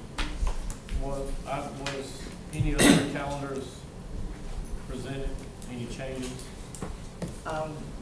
Some of the feedback that the teachers of the year, we just came together and worked on the calendar and used the staff feedback to create calendars, the two draft calendars that you have a copy of. Feedback was solicited from each school's staff.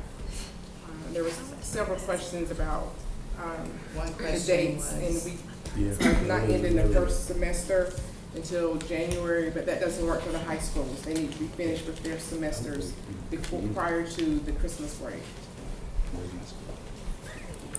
One question was about letters training, and that would just be adjusted according to the adopted or the approved school calendar. Just very, very few questions or input. We address those together. One of the questions that I get more than anything is that it keeps getting earlier and earlier for the start date. I'm not saying right or wrong or anything like that, but is there any intention to, like, you know, because we talk modified school calendar, so everybody says, well, they're going to eventually go, everyone's going to a 4-year calendar or whatever. Is there any actual intention for doing that, or is that like Is it gonna keep getting earlier? No, sir, No, sir. we pretty much compare it to, from year to year, so we. Yeah, these dates are based on the previous 2 years that we're Right. operating in now. But I think your question is, are we planning to go to a year-round calendar Yeah, versus like, a modified? Is that like 10 years, is like everybody thinks that's really the direction it's going? I'm just looking for just, if that is the case, then people. That's a need to hard know, no right? from us to go year-round unless that is something that the board is asking us to do, but not from this administration. It's to be the modified calendar to incorporate the breaks in the fall and in the spring. So in a couple of years, we ought to go back to starting out 1st of August. Depending how things. No, it just depends on the, yeah. Not in order to keep the week in October, that's that fall break week, and the Yeah. week in, February, and so, It just seems to get there earlier and earlier. yeah. You know, with all these CIP projects, a traditional school kind of gives you time to Yeah. build things and to repair things 2 and weeks. fix stuff when students and teachers are out of the building and aren't tracking the problems. Are the teachers largely supportive of this calendar? Yes, yes. The majority of teachers are, yeah.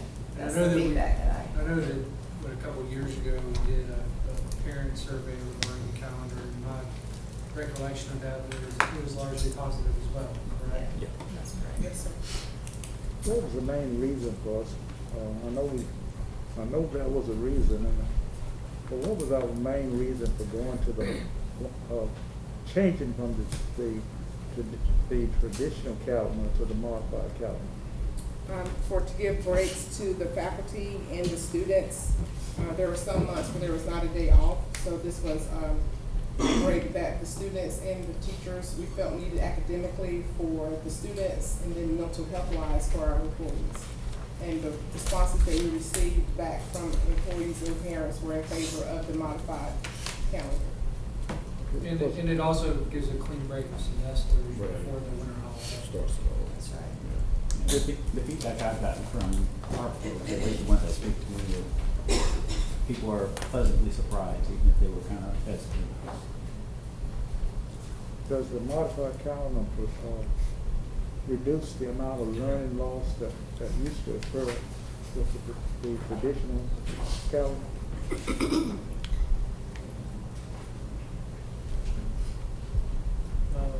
Retention. Say what now? I don't know. We Maybe, did discuss maybe it not. when we were, initially went to it after COVID, and we were talking about some remediation time. But after that first year, when we did the survey and the parents, we asked if you would wanna keep that remediation time, or do you wanna keep it, and they said, we like the break, just not planning the time to provide that additional support for students, they wanted the break. And that was the feedback from the majority of the teachers from the school level, is that they wanted the break in the fall and the spring. And the break in the fall and the spring, that didn't have anything to do with learning. One of the conversations that was had in arguing for a year-round or a modified year-round Mhm. is to decrease the number of days consecutively that students are not in a classroom. Mm-hmm.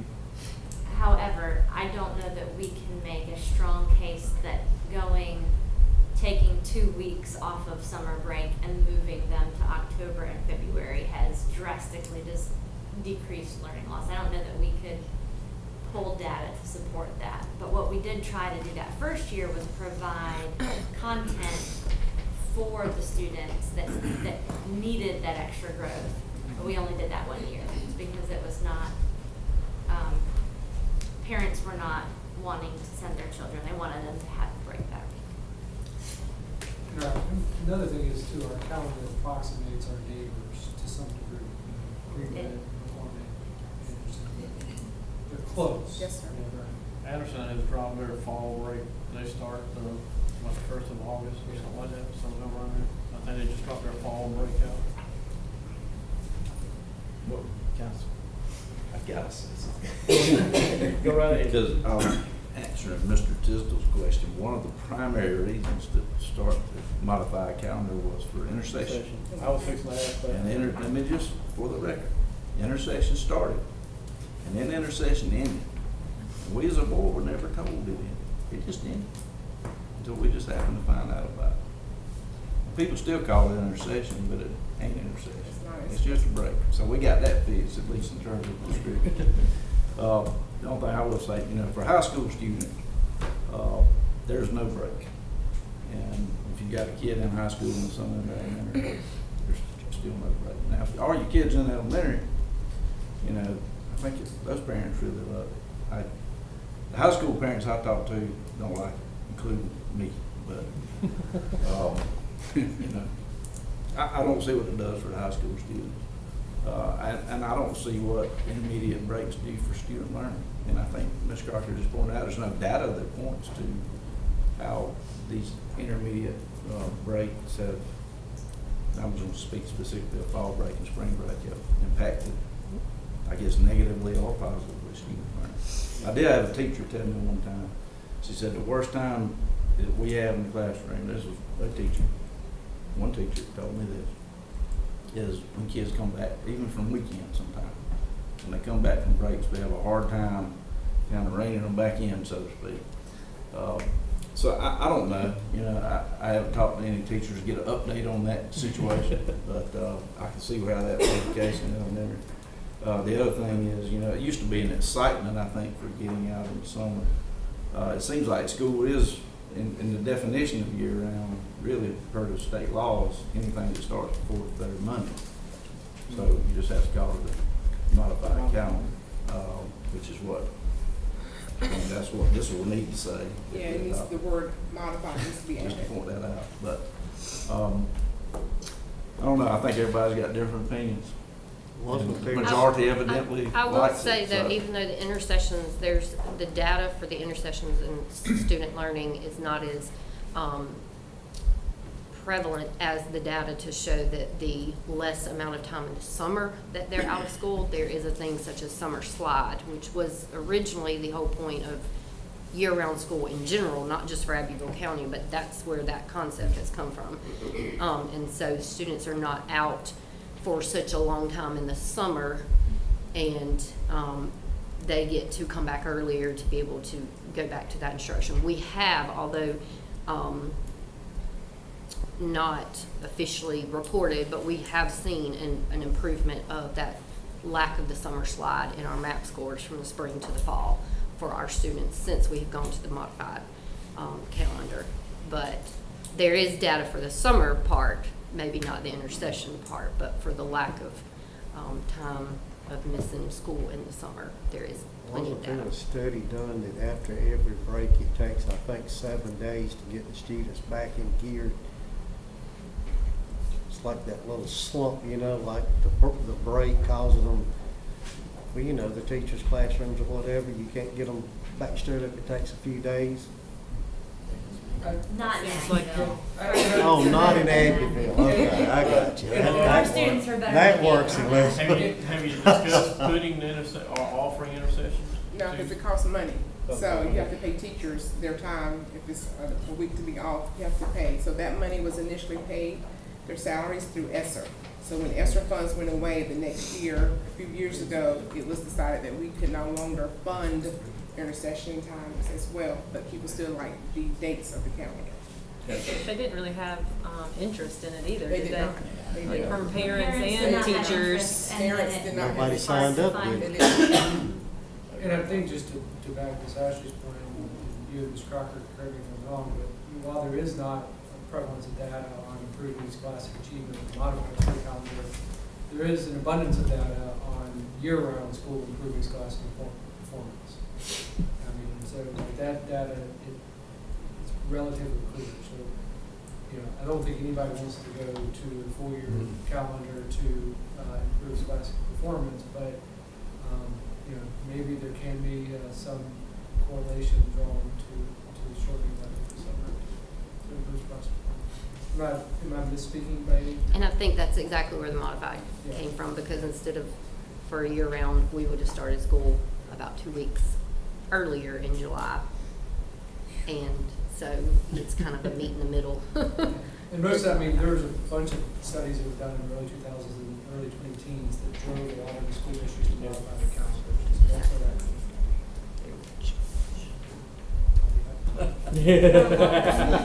I'm sure you can. Any other questions on the calendar? I'm terrible. The only thing I would like to add is that the things that we do, we want to make sure that it's going to benefit students. Whatever type of calendar that we have, we want to make sure that a student is the center of the decision making.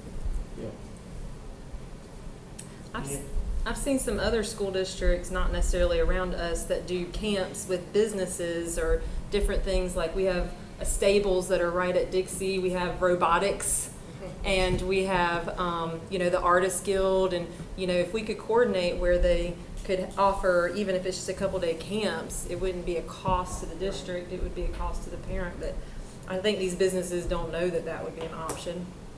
I did work with several to coordinate for intercessions, where we worked on a little bit of that, but the burden was falling on the district to recruit and register for those situations, and that was harder. Where we saw more benefit was in like Greenwood Community Theater was hosting a camp. They coordinated the camp, and we could advertise. We could just funnel some advertising options to our parents, and that was really beneficial. That's really more what I was thinking. So any community organization that wants to host a camp in October or February, send me an email with your information and I'll share. I think too, our community has also, if you check out Facebook during that time of our intercessions, that's the new vacation times for our community in general. And so those who would host things such as those events and stuff typically are utilizing that time also to go out of town. So it's hard to find that. Because I do know some of the churches even looked at some vacation Bible schools during that time. Yeah. But it's just, there's so many out in a way, because it's cheaper to go on vacation. All right. Any other questions, comments?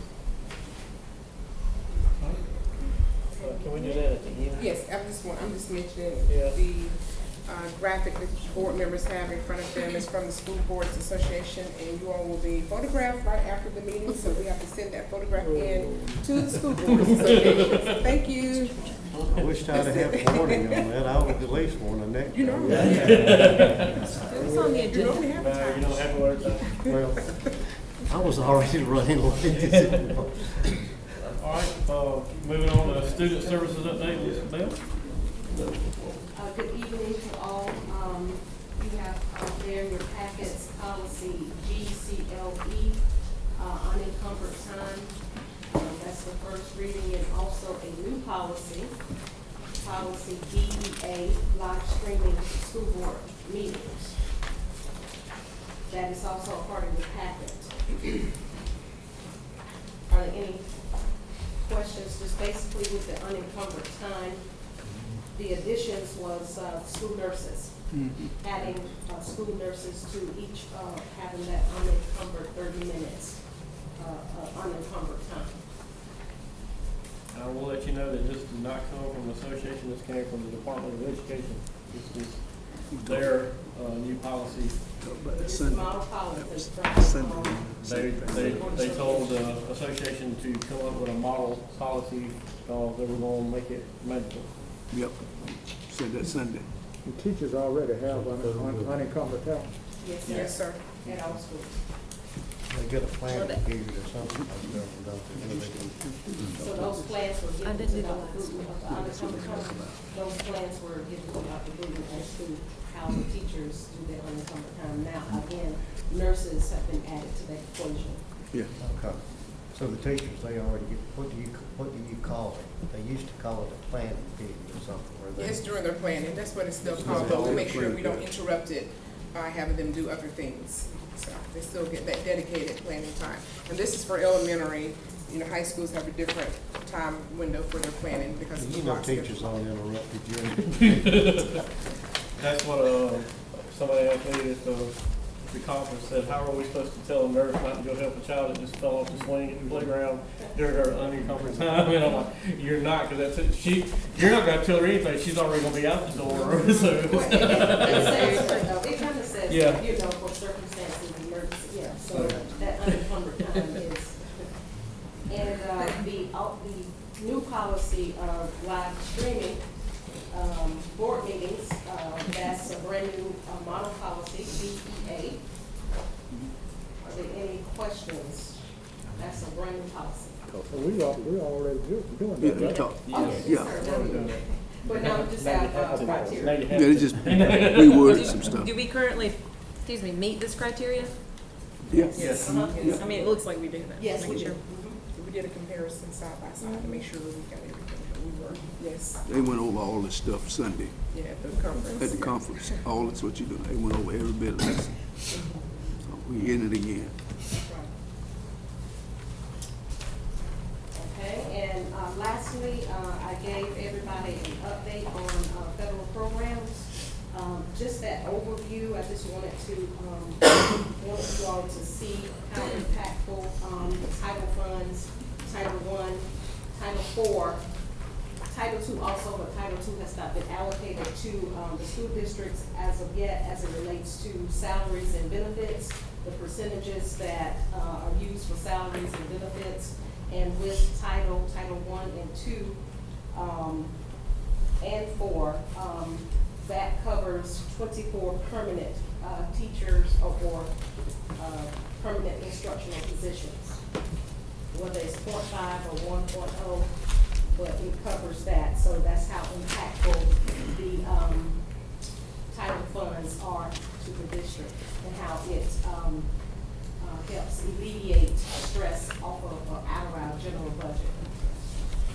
Any questions about the federal programs update that you had an opportunity to read? Okay, thank you, Ms. Brown. Financial update, Mr. King? All right, board, you have your revenue and expenditure report for July as well as the one for June. I think Mr. Dunn requested a revenue for June. And then your capital improvement, funding update. And I will take any questions you may have.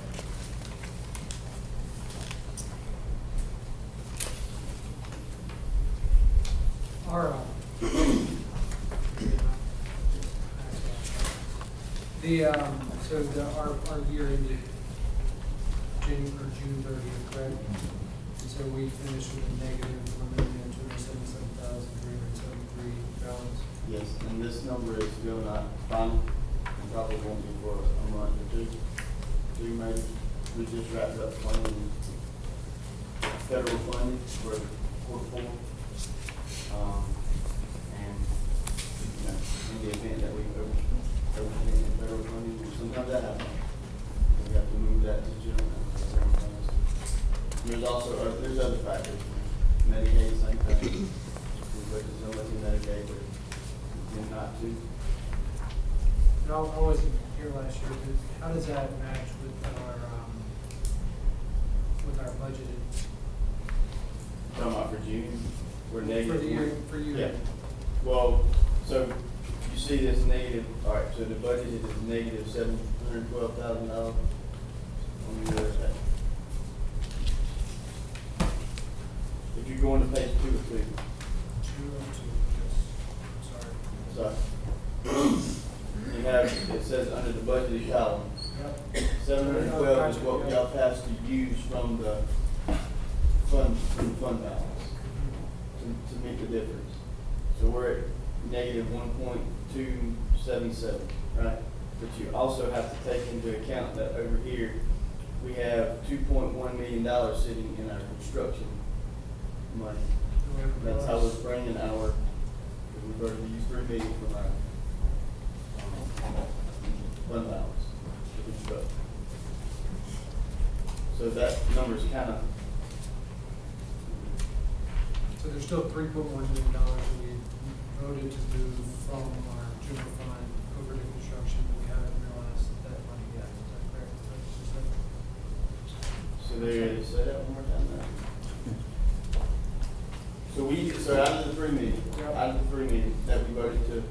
that out of our fund balance. There's $2.1 million that we need. Okay, so we still have. So we still have, as of right now. So you finish negative 300,000 if you include that allocated money, roughly? Yeah.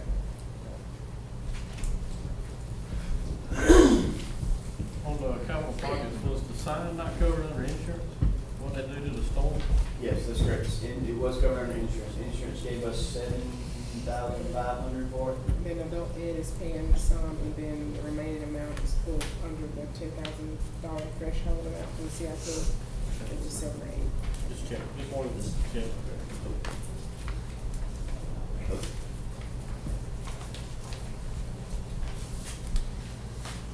Any other questions on the financial update?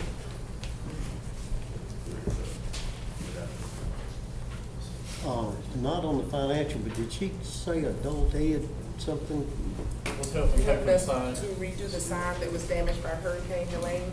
That reminded me of a question I have had. We get updates on everything here, how many students enrolled in high school and what the success rate was, and it was 96% this last year and all.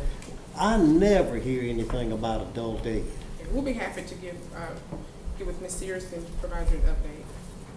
I don't know how many students we serve, how many people graduate, how many. Yeah, she has all that, and she shares it internally, but we'll be happy to share with the board.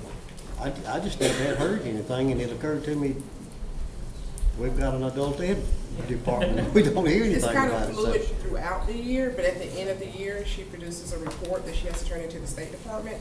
So month to month probably would not be a true picture because students drop in and drop out all throughout the year. But we can definitely do a year-end report for the board and show you what we did last year as well.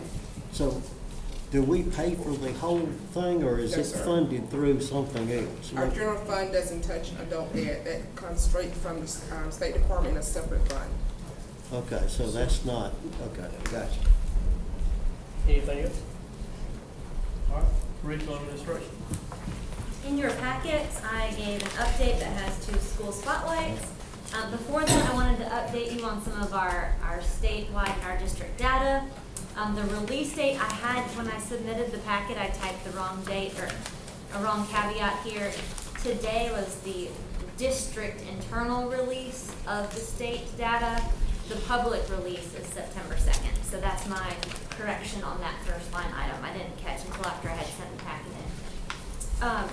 So we have summary data available to us to use internally, but we cannot make that public or present it to the board until September 2nd. The school report cards are still being built out and reviewed. Data is still being cleaned up at the state level. And that will be scheduled for release on October 15th, which is their statutory deadline, but I also think that they're not going to be earlier this year. So, coming soon, next board meeting, I can give more specifics on our district test scores.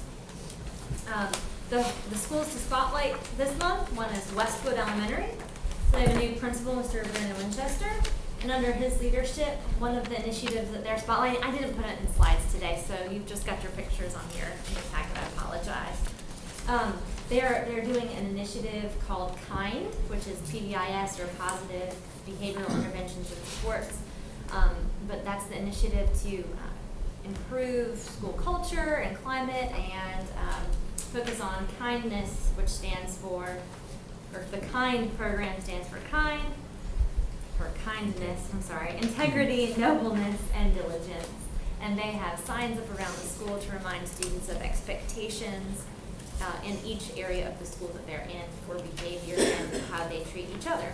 And they're also keeping the room service cart going this year to provide some extra encouragement to teachers on not even special occasions, just occasions when they offer them a snack and a drink. So fun to spotlight that happening at Westwood. And then our Abbeville High School spotlight is a specific teacher's activity this month. We're spotlighting what Mr. Philip Bannister did with his English 2 honors class. They are studying night. a memoir by Ellie Weissel. And since many of our Holocaust survivors have deceased, there is a really neat piece of technology that he has used in his classroom this year. He used an AI tool that is built out to allow students and people to interview Holocaust survivors. And so he used that in his English 2 class. He had students pre-prepare interview questions that were in line with reading, and they were able to verbally ask the AI survivor the questions and hear verbal responses. So it's a neat blend of using technology and memorializing those who paid a high price in history. So just neat shout out there. I love those updates. Yes. And one of my favorite parts with the KIND project, which I think is a great idea, that each month they choose a homeroom and actually have a banner and Yeah, I didn't highlight that, but they were I recognizing, just thought that was great. recognizing the students, yeah. Appreciate the update. Very good. Technology update? If you have your, technology updates and package, you have any questions you have?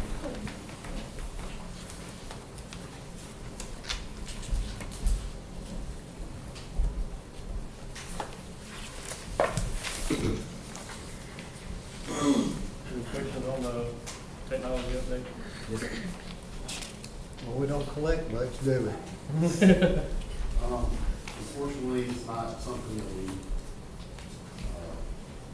make a lot of headway on, but we definitely try. Was there a specific reason that Dixie's was so high? I'm not really sure, to be honest.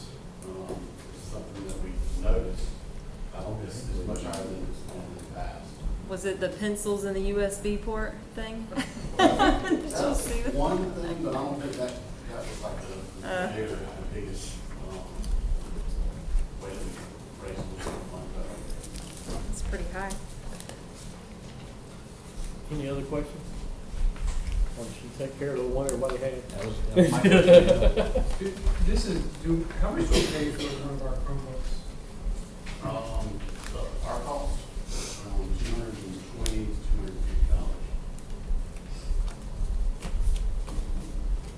A lot of those 44s were destroyed, like. Yeah. Yeah, when we do. Or didn't get refresh- returned or something, I don't know.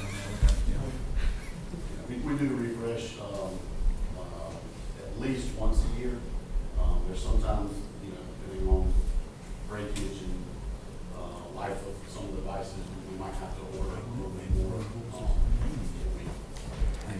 we planned on. But typically, we put in about 120, 150, new devices every year. From the device. Any other questions? All right, moving on along to safety and procurement. Brett? Good evening, board. If you look in your packet, you'll see, first of all, you'll see your safety update, and I'll be happy to answer any questions concerning that.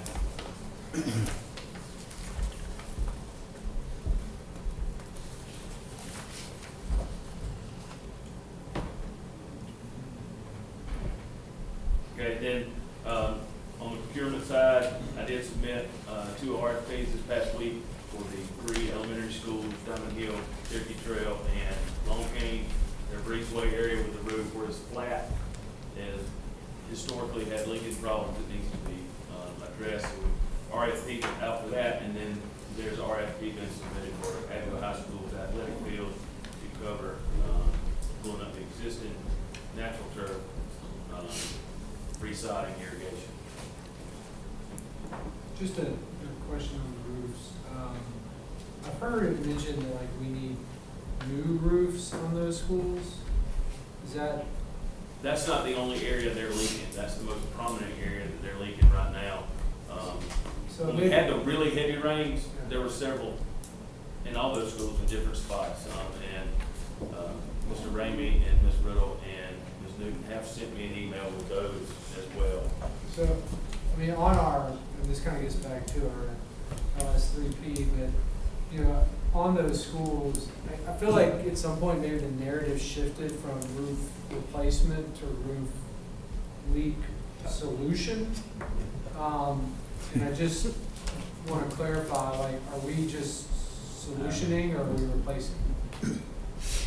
This would be, I mean, honestly, it'd be solutioning there, because what we're doing is changing what the materials are and replacing the TPO materials that we're asking for RFP for. And I guess maybe this is an unfair question, but on this matrix that we have, there's nothing regarding roof replacement for those schools.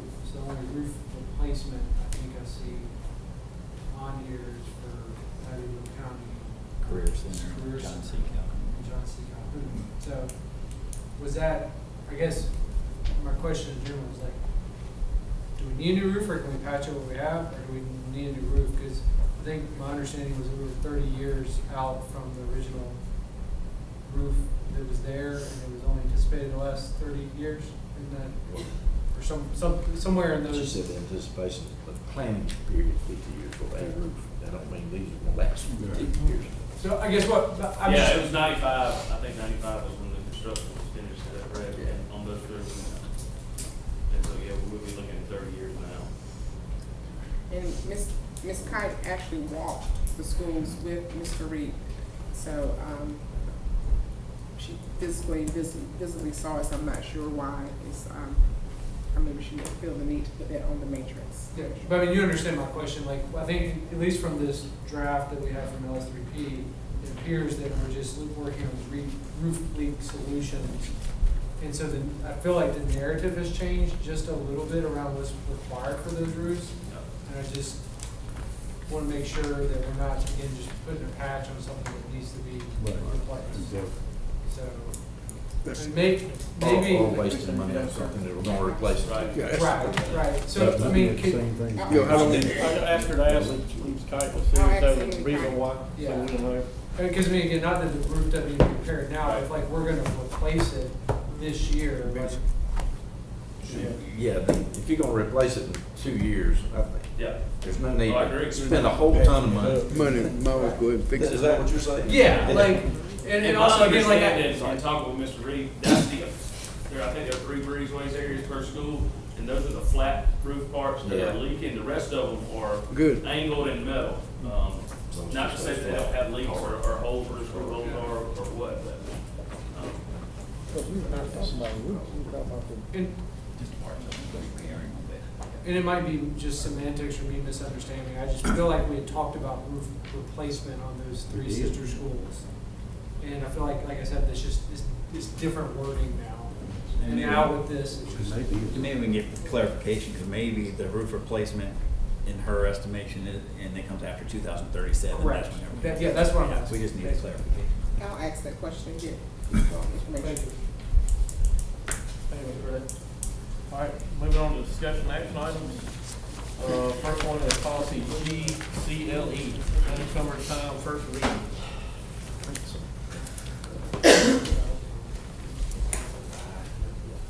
So this comes, you said, from the State Department? Yeah, Department of Education. Department of Education.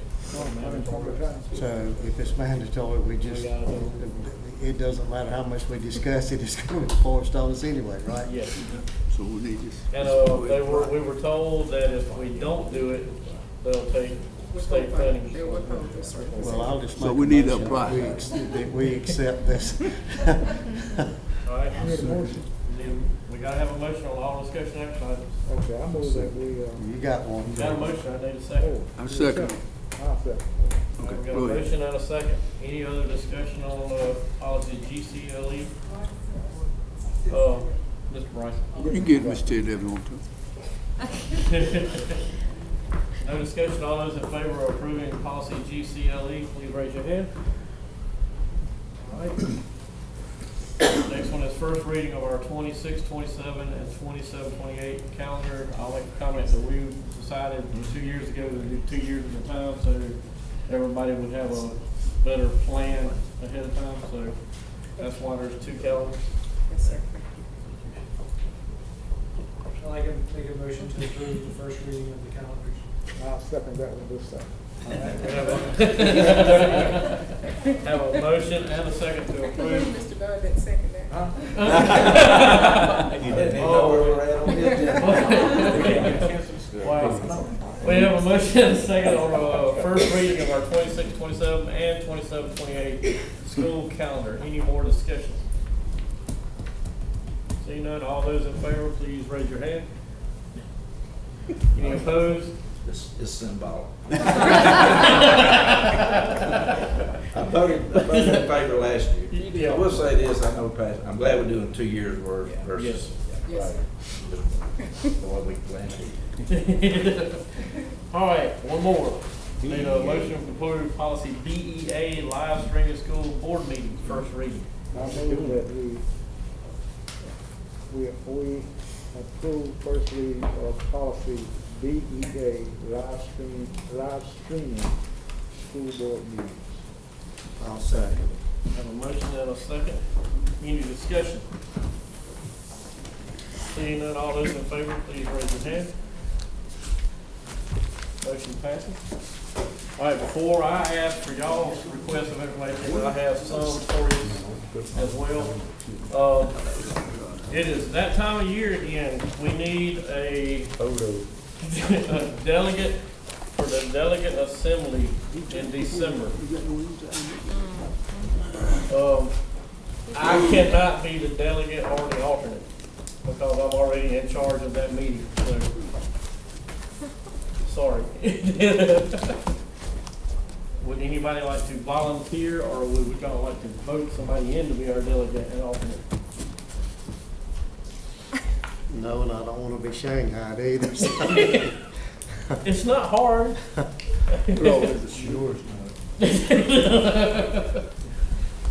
We have to have a delegate. We have one, somebody has to be there and vote. Lisa did it. Didn't you do it last year? Would you like to do it again this year? I think he wants to do it. Mr. Bryson? All right, who would like to be the alternate? It's in Charleston. It's in Charleston, same place you were at this past weekend. Get married. Get married. Ms. Johnson, you wanna go? Mary, you wanna go? You only have to You just have need an one to alternate, go, so in case you and can't an go. alternate is just in case Mr. Bryson can't go. They're asking if you want to be on. That's a Mary Johnson. No pressure. Alternate though. Huh? Yes, You I wanna got do you it? down as alternate. That is just in case Mr. Bryson cannot go. All right? The other thing I have is, I was asked by Austin Walker, our Abbeville County Economic Development Partner, if any of us would like to attend an Abbeville County leadership class on Wednesday, September the 3rd, for about 20 minutes.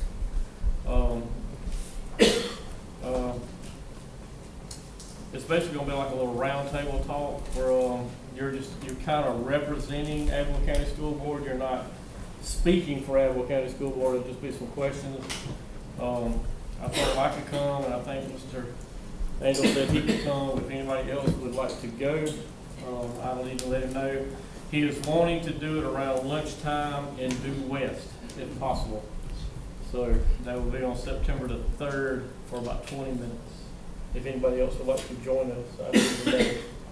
I can't, or I would. Sure. Yeah, I've got a conflict. So it might just be me and Mr. Angel.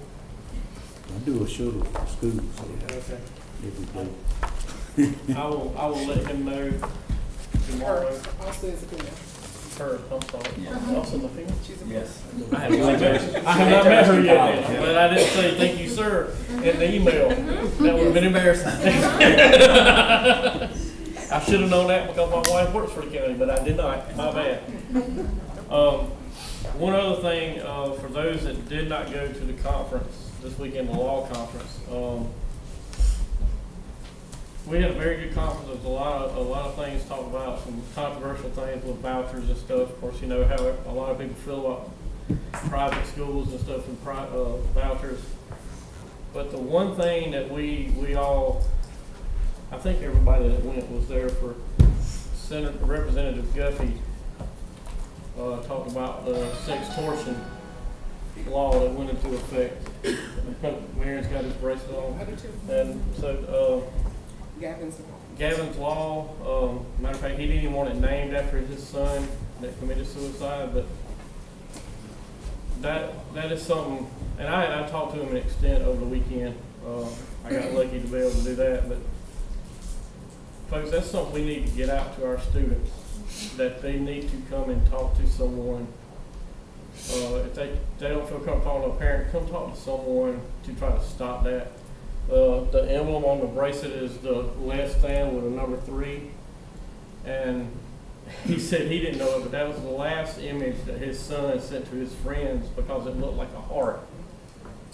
But when he got to investigating and trying to get this law passed, come to find out that your veteran, which I knew the veteran suicide thing, but any suicide hotline and stuff, if you can get to them between them thinking about doing it and do it, it's less than 3 minutes. If you can catch them in that time period, you have the chance to stop it. And I don't want to quote his whole story, but he said it was 3 minutes from the time he bumped into him in the hallway from coming out of the bathroom to when he did it. Because he walked by him and went and kissed his 4-year-old son on the forehead and told him good night, and then it happened. So I would like to see us as a district try to get stuff out to our, especially our middle school and high school kids, and I'll even offer it out to Tracy and the charter schools. We have got to get the word out that sextortion is awful, and it's just blackmail, and it's not kids doing it, it's adults. And it can be stopped. And this Gavin's law, they're prosecuting people now for it. It's great that he got it done. And I hate the reason he got it done, but I'm glad he got it done. And he is passionate.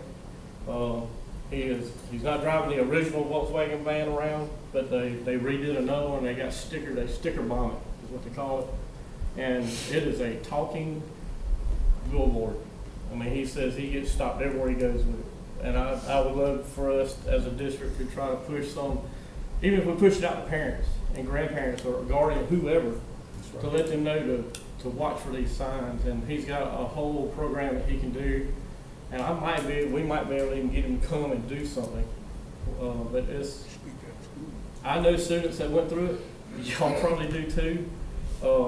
And sometimes it's just a joke, but his was not a joke. And we've been touched in this school district by student suicides. But that's something I would love to see. It's horrible. But it was real touching what he talked about. And I think everybody he could have had the whole 3 hours, I guess. Nobody would ever say a word. But he was just one of the speakers. But I would love to see us work on somehow getting that word out to our students that they can talk to anybody about that and not fall victim to it. So, you said there was a video? There's a video. Can we start sending that out? Yeah, on his nonprofit, there's a video, and there's actually there's a program you go on there and you answer a question, and every time you answer a question a certain way, it sends you in a direction as to what can and cannot be done. And it eventually leads to, telling a parent, telling a guardian, telling a grandparent, telling a teacher, somebody. But it leads and guides and directs the student, and they can actually go on and do it. Yeah. And that's something that him and somebody else done. But it's I know we talked great about AI and how it's working, but these people are using AI to sucker these kids in to do this stuff. And wait, so the website you're talking about is not a good thing? No, the website is less than 3. But you're talking about the survey of giving them options to things to do. You're talking about a positive one. Yeah. Because there's negative ones No, that are this is a prevalent positive as well. one. You answer the question. It asks you a question. When you answer, then that sends you to the next question. as how to take help, how to get help, how to stop having it done. Okay, because I was gonna say, there's other chat bots out there that are directing. No, his in is the all entire opposite positive direction. and tries to This work is positive. his, okay. Is there, didn't he have a video that kind of because I feel like what he told us was so much more than what you Yeah. can possibly You say can't- right here. Yeah. Does he not have a video where he kind of? He does, he has Yeah, videos out too that you can go on and watch where he Yeah. talks in depth about what happened and how it happened. So, Is that the no escape thing? yeah, It's the website there. yeah. So, but it's you spell out the nonprofit thing is less than 3. You spell it out less than 3 .org, I think. And I just wanted to put that out, let everybody hear that that is gonna get worse and worse, I think, with technology like it is, Snapchat and all that. So, Maybe something for like an in-service day. In-service or day. Professional development for I kids. can tell you that we have a protocol for implementing Gavin's law. And the counselors are the ones that are tasked with making sure that happens at each school. And I have a chart of when they have provided that instructional content and materials to their, or when they Right. plan to for the school year and when they did Right. last year. So I can tell you that's something that we do. And it's vetted from the state. They And give it's, them. the Yeah. state has given us resources and some videos and guidance Nice. for that as well. great, that's awesome. We can adjourn, but don't leave, because we gotta take a picture of everybody holding their sign before everybody cuts off, so. If there's no other new business or old business anybody has. Can I give you something here? Yes, sir. I requested some information at the last 2 board meetings. The $1 million check. This is my official FOIA request for that information. Okay. Pass that. Yeah, there's 2. Ma'am?